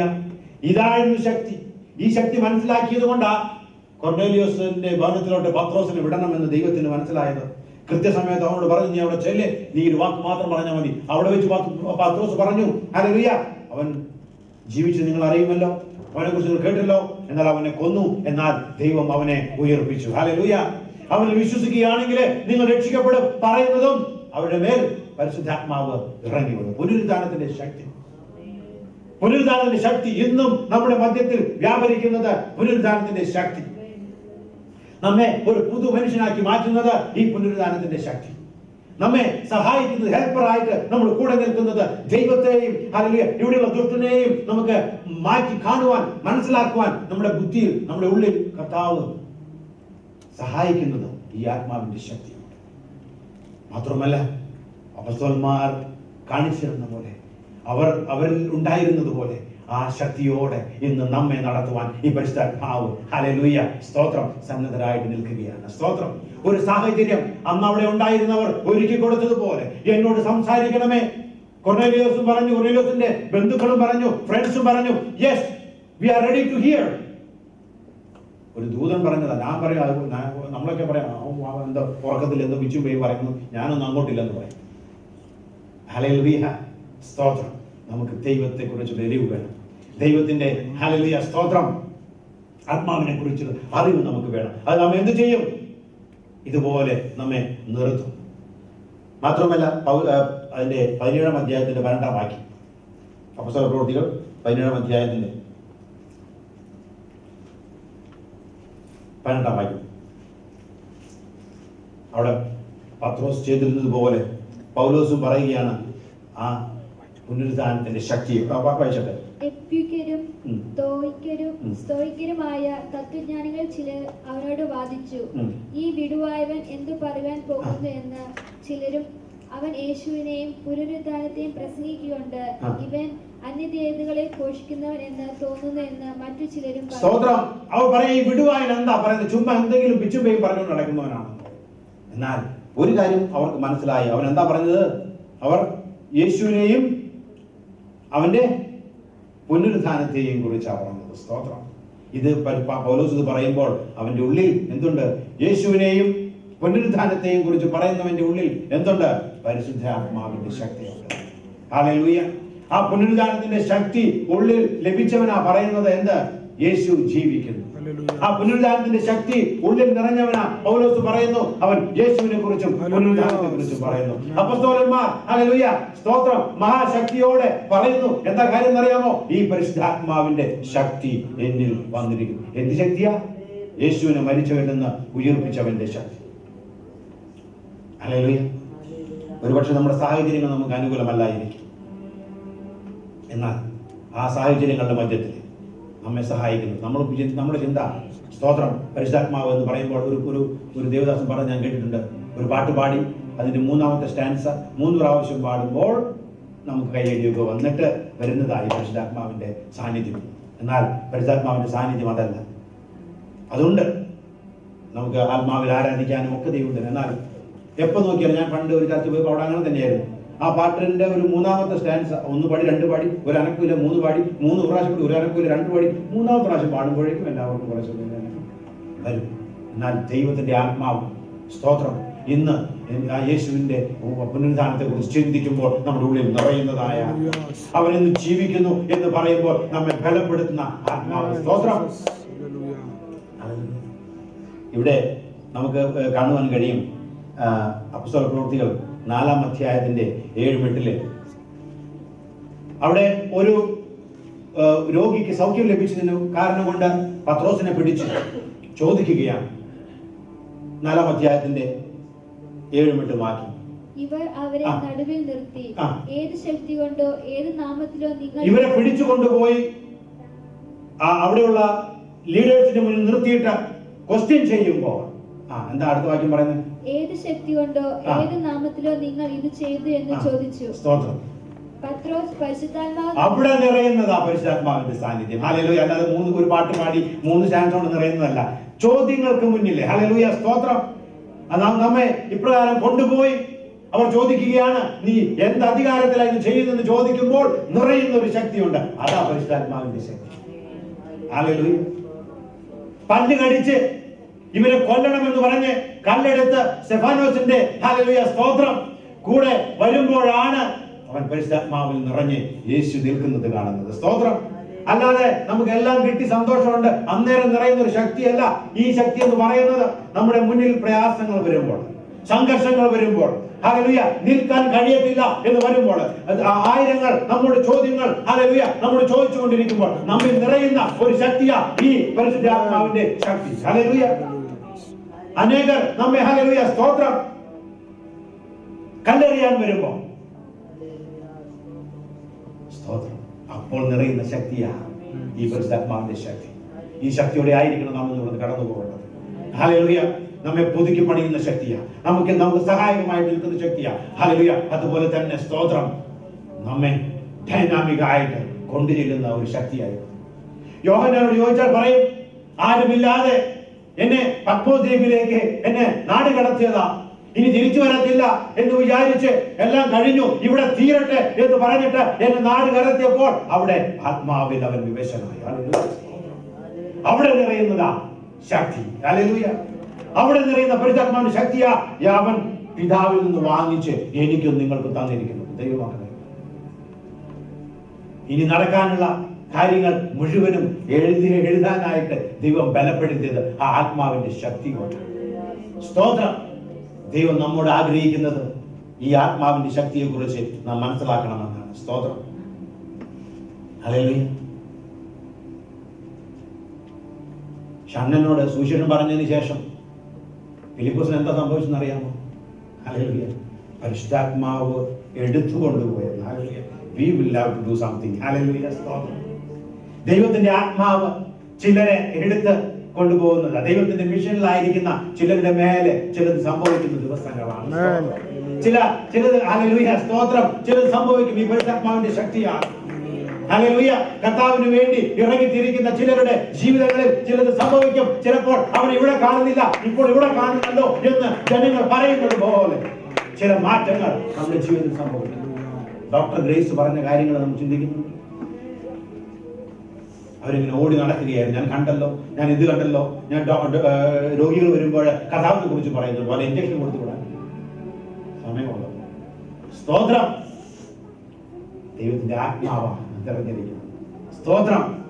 നമ്മളിലും കർത്താവ് ആഗ്രഹിക്കുന്നത് ഇതാണ്. സ്തോത്രം. ഈ ദൈവത്തിന്റെ ആത്മാവിന്റെ ശക്തിയോടെ ആയിരിക്കണം നാം മുന്നോട്ട് പോകുന്നത്. നമുക്ക് ചിലപ്പോൾ തോന്നുന്നു ഈ സന്തോഷമില്ല, സമാധാനമില്ല. ഈ ദൈവത്തിന്റെ ആത്മാവിനെ നമുക്ക് സന്തോഷവും സമാധാനവും തരുവാൻ കഴിയും. ഹല്ലേലൂയ. റോമർക്ക് എഴുതിയ ലേഖനം 15-ാം അധ്യായം അതിന്റെ 13-ാം വാക്യം എടുത്താൽ, എന്നാൽ പ്രത്യാശ നൽകുന്ന ദൈവം പരിശുദ്ധാത്മാവിന്റെ ശക്തിയാൽ നിങ്ങൾക്ക് പ്രത്യാശയിൽ സമൃദ്ധിയുള്ളവരായി വിശ്വസിക്കുന്നതിലുള്ള സകല സന്തോഷവും സമാധാനം കൊണ്ട് നിങ്ങളെ നിറയ്ക്കുമാറാകട്ടെ. അവിടെയാണ് പറയുന്നത് നിങ്ങൾക്ക് ഹോപ്പ്, പീസ് ആൻഡ് ജോയ്. ഇതെല്ലാം നിങ്ങൾക്ക് എങ്ങനെ കിട്ടുന്നതെന്ന് അറിയാമോ? പരിശുദ്ധാത്മാവിന്റെ സഹായത്തോടെ. ഇനി ഞാൻ വാക്കുകളെല്ലാം പറയാൻ നമുക്ക് സമയമില്ലാത്തതുകൊണ്ടാണ് നമ്മെ ഒരു ലീഡറാക്കിയിട്ട് തൻ്റെ ജനത്തെ മേയ്ക്കുവാനായിട്ട് ഒരാളെ ആക്കി വെക്കുന്നത് പരിശുദ്ധാത്മാവിന്റെ ശക്തിയോടെ. ഇനി അബ്രഹാമിന്റെ സകല അനുഗ്രഹങ്ങളും അവിടെ ഞാൻ വാക്യം ഒന്ന് വായിക്കും. എല്ലാവർക്കും കേട്ടില്ല? 3-ാം അധ്യായം അതിന്റെ 11-ാം വാക്യം. അബ്രഹാമിനോട് ദൈവം ആയിരങ്ങൾ വർഷങ്ങൾക്ക് മുന്നമേ സംസാരിച്ച കാര്യം നമ്മുടെ ജീവിതത്തിൽ പ്രാവർത്തികമാകുന്നത് എങ്ങനെയാണെന്ന് അറിയാമോ? ഈ പരിശുദ്ധാത്മാവിന്റെ ശക്തി. ഗലാത്യർക്ക് എഴുതിയ ലേഖനം 3-ാം അധ്യായം 14-ാം വാക്യം. അബ്രഹാമിന്റെ അനുഗ്രഹം ക്രിസ്തുയേശുവിൽ ജാതികൾക്ക് വരേണ്ടതിന് നാം ആത്മാവെന്ന വാഗ്ദത്ത വിഷയം നാം പ്രാപിച്ചിരിക്കുന്നത് എന്തിനാണെന്ന് അറിയാമോ? അബ്രഹാമിനോട് ദൈവം ഹല്ലേലൂയ പറഞ്ഞ സകല നന്മകളും നമ്മുടെ ജീവിതത്തിൽ വ്യാപരിക്കുവാനായിട്ട് അതിനെ തുച്ഛീകരിക്കരുത്. ദൈവത്തിന്റെ ആത്മാവ് നമുക്ക് ആവശ്യമാണ്. ഹല്ലേലൂയ. മാത്രമല്ല നമ്മുടെ വലിയവനായ ദൈവത്തെ ആരാധിക്കുവാൻ നമുക്ക് ഈ ആത്മാവിന്റെ ശക്തി ആവശ്യമാണ്. അല്ലെ? വാക്യം നമുക്കറിയാം. അവനെ ആത്മാവിലും സത്യത്തിലും നാം ആരാധിക്കും. ഈ ആത്മാവില്ലാത്തവനെ എങ്ങനെ ദൈവത്തെ ആരാധിക്കുവാൻ കഴിയും? സ്തോത്രം. എങ്ങനെ ഈ ദൈവത്തിന് മഹത്വം കൊടുക്കുവാൻ കഴിയും? ദൈവം പറയുന്നു, നിങ്ങൾ ദൈവത്തിന്റെ ആലയമാണ്. ദൈവത്തിന്റെ ആത്മാവ് നിങ്ങളിൽ വസിക്കുന്നു. സ്തോത്രം. കർത്താവ് നമ്മെ കുറിച്ച് നോക്കുമ്പോൾ, അല്ലെ, ഒരു പോട്ട്, അത് എന്ത് പോട്ടാണ് എന്നുള്ളത്, അതിൽ എന്തൊഴിച്ചിരിക്കുന്നു എന്ന് നോക്കിയാൽ അറിയാൻ പറ്റും. അല്ലെ? വൈനിന്റെ പോട്ടായിരിക്കും, അല്ലെങ്കിൽ പീൽ ഫ്രഷിന്റെ ഇതായിരിക്കും. കണ്ടാൽ നമുക്കറിയാം അത് എന്താണ്. നമ്മെക്കുറിച്ച് കർത്താവ് നോക്കുമ്പോൾ ഒരു പോട്ട, ദൈവത്തിന്റെ ആലയമാണ്.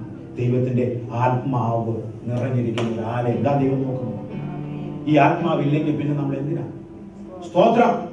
ദൈവം നമ്മെ കുറിച്ച് നോക്കുമ്പോൾ ദൈവത്തിന്റെ ആത്മാവ് നിങ്ങൾ വസിക്കുന്ന നിങ്ങൾ ദൈവത്തിന്റെ മന്ദിരമല്ലോ എന്ന് പറഞ്ഞു. കർത്താവ് നമ്മെ കുറിച്ച് ആഗ്രഹിക്കുന്നത് അവന്റെ ആത്മാവിനാൽ നിറയപ്പെട്ടവരായി, ഹല്ലേലൂയ, സ്തോത്രം, അവന് വേണ്ടി തീക്ഷ്ണതയോടെ മുന്നോട്ട് പോകുന്നവരായിട്ട് കാണുവാൻ ദൈവം ആഗ്രഹിക്കുന്നു. സ്തോത്രം.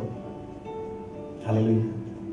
അതുകൊണ്ട് തന്നെയാണ് ദൈവം പറഞ്ഞത്, ഹല്ലേലൂയ, ഈ യേശുക്രിസ്തു പറഞ്ഞത്, അവൻ പിതാവ് വാഗ്ദത്തം ചെയ്ത പരിശുദ്ധാത്മാവ് ലഭിക്കുവോളം നിങ്ങൾ ഇവിടെ കാത്തുകൊള്ളണം. സ്തോത്രം. ദൈവത്തിന് വേറെ ഒന്നും വാഗ്ദത്തം ചെയ്യാനില്ലായിരുന്നോ? നല്ല കാറ്, നല്ല സുഖം, നല്ല വീട്. ദൈവത്തിന് വാഗ്ദത്തം ചെയ്യാനുള്ളത് the Holy Spirit. What you and we need is the Spirit of holiness. Hallelujah. ദൈവത്തിന്റെ ആത്മാവ്. ഹല്ലേലൂയ. യോവേൽ പ്രവാചകൻ പറയുന്നത്, അന്ത്യകാലത്ത് ഞാൻ സകല ജഡത്തിന്മേലും എന്റെ ആത്മാവിനെ പകരം വേറെ ഒന്നും പകരാൻ കിട്ടിയില്ലേ? സ്തോത്രം. നമുക്കൊന്നേ ആവശ്യമാണ്, ദൈവത്തിന്റെ ആത്മാവിന്റെ അഭിഷേകം. ഹല്ലേലൂയ. നമ്മെ ശക്തിപ്പെടുത്തുന്ന ദൈവത്തിന്റെ ആത്മാവിന്റെ അഭിഷേകം, നമ്മെ ചോദ്യങ്ങൾക്ക് മുന്നിൽ നിൽക്കുമാറാക്കുന്ന ആത്മാവിന്റെ അഭിഷേകം, നമ്മെ എതിർത്ത് വരുന്നവരുടെ മുന്നിൽ നിൽക്കുവാൻ കഴിയുന്ന ദൈവത്തിന്റെ ആത്മാവിന്റെ അഭിഷേകം. ഹല്ലേലൂയ. എഴുന്നേറ്റാട്ടെ, നമുക്ക് കണ്ണടയ്ക്കാൻ പ്രാർത്ഥിക്കാം. ഈ ലോകത്തിൽ നമുക്ക് ഏറ്റവും നല്ലതെന്ന് കർത്താവിനെ നമുക്ക് ഏൽപ്പിക്കുവാൻ, ഹല്ലേലൂയ, ഉണ്ടെങ്കിൽ അത് ദൈവത്തിന്റെ പരിശുദ്ധാത്മാവിനെയാണ്. സ്തോത്രം. കൊർന്നേലിയോസ്, ആ കുടുംബം, അവർ ഒരു ആഗ്രഹത്തോടെ നിന്നപ്പോൾ ദൈവത്തിന്റെ നിശ്ചയപ്രകാരം ദൈവത്തിന്റെ ഒരു പൈതൽ പത്രോസ് അതിന് റെഡിയായി നിന്നതുകൊണ്ട് അവരുടെ ജീവിതത്തിൽ ഒരു വലിയ അനുഗ്രഹത്തിന് കാരണമായി തീർന്നു. ദൈവമക്കളെ, നമ്മൾ ഇതിൽ ആരാണ്? കൊർന്നേലിയോസിന്റെ ഭവനക്കാരായിരിക്കത്തിൽ ഞാൻ വിശ്വസിക്കുന്നു. നാം എല്ലാം വിശ്വസിച്ചവരാണ്. എന്നാൽ പത്രോസിൻ്റെതായ റോൾ എടുക്കുവാൻ തയ്യാറുള്ള എത്ര പേരുടെ ഉണ്ട്? സ്തോത്രം. അനേകർ പറയുകയാണ്, എനിക്ക് എന്നോട് സംസാരിക്കണം, എന്നോട് സംസാരിക്കുവാനുള്ള ദൂത് നിന്റെ കയ്യിൽ ഏൽപ്പിച്ചിരിക്കുന്നത് എന്ന് പറഞ്ഞ് അനേകർ നമുക്ക് ചുറ്റുമുണ്ട്. അവരോട് പറയുവാൻ ഒരുപക്ഷെ നമുക്ക് തോന്നിയേക്കും, അയ്യോ, എന്റെ കയ്യില് സ്ക്രിപ്റ്റ് ഒന്നും ഇല്ലല്ലോ, എന്റെ കയ്യില് ഞാൻ പ്രിപ്പയർ ചെയ്തിട്ടുള്ള പ്രസംഗം ഇല്ലല്ലോ. ഞാൻ പത്രോസ് ചെയ്തതുപോലെ വായ തുറന്നൊന്ന് സംസാരിച്ചാൽ നാം പറയുന്ന 4 വാക്കുകൾ മതി ദൈവത്തിന്റെ ആത്മാവിനെ. ഹല്ലേലൂയ. അവൻ പറഞ്ഞിട്ടുണ്ടെങ്കിൽ, വാഗ്ദത്ത വിഷയമായിട്ട് അവൻ പറഞ്ഞിട്ടുണ്ടെങ്കിൽ, ഹല്ലേലൂയ, അവൻ തേജസ്കരിക്കപ്പെട്ടിട്ടുണ്ടെങ്കിൽ, ദൈവത്തിന്റെ ആത്മാവ് is well prepared to pour out on each one of us. നമ്മുടെ ഓരോരുത്തരുടെ മേലും നിറയുവാൻ തക്കവണ്ണം, നമ്മെ പുതുക്കി പണിയുവാൻ തക്കവണ്ണം, നമ്മെ, ഹല്ലേലൂയ, സ്തോത്രം, ആഴത്തിലേക്ക് ഇറക്കുവാൻ തക്കവണ്ണം, നമ്മെ, ഹല്ലേലൂയ, ശക്തീകരിക്കുവാൻ തക്കവണ്ണം ഈ ദൈവത്തിന്റെ ആത്മാവ്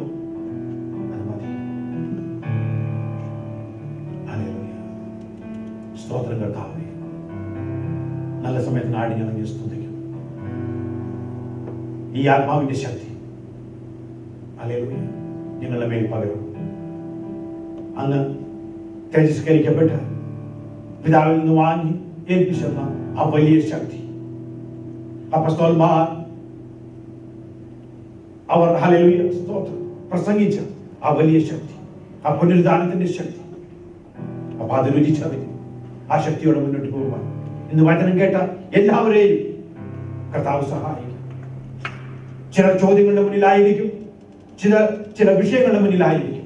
എന്നാൽ അവിടെ നിറയുന്ന പരിശുദ്ധാത്മാവിന്റെ സാന്നിധ്യം, ഒറ്റപ്പെട്ട അവസ്ഥയിലായിരിക്കുമ്പോൾ അവിടെ നിറയുന്ന പരിശുദ്ധാത്മാവിന്റെ സാന്നിധ്യം ഇന്ന് ഇവിടെ ആയിരിക്കുന്ന ഓരോരുത്തരെയും മൂടുവാനിടയായി തീരണം. Thank you, Jesus. Thank you, Lord. അപ്പ എന്നെ നിറയ്ക്കണമേ എന്ന ദാഹത്തോടെ ഇരിക്കുന്നവരല്ലേ കർത്താവ് നിറയുന്ന സമയമാണ്. ഹല്ലേലൂയ, സ്തോത്രം, ഹല്ലേലൂയ. ദാഹിക്കുന്നവന്റെ ഉള്ളിൽ നിന്ന് ജീവജല നദികൾ ഒഴുകുമെന്ന് പറയുന്നത് സ്തോത്രം. എന്നിൽ നിന്ന് അത് ഒഴുകുവാനിടയായി തീരണം. അനേകർക്ക് അത് ഒരു അനുഗ്രഹമായി തീരുകയാണ്. അനേക കൊർനേലിയസുകൾ ഹല്ലേലൂയ നമുക്ക് ചുറ്റുമുണ്ട്. അനേക ദാഹത്തോടെ ഇരിക്കുന്നു. അപ്പ എന്നെ ഉപയോഗിക്കണം. ഈ വലിയ ശക്തി മനസ്സിലാക്കിയ പത്രോസിനെ പോലെ, ഈ വലിയ ശക്തി മനസ്സിലാക്കിയ പൗലോസിനെ പോലെ എന്നെ എടുത്ത് ഉപയോഗിക്കണമേ. എന്റെ ജീവിതത്തെ മാറ്റണം.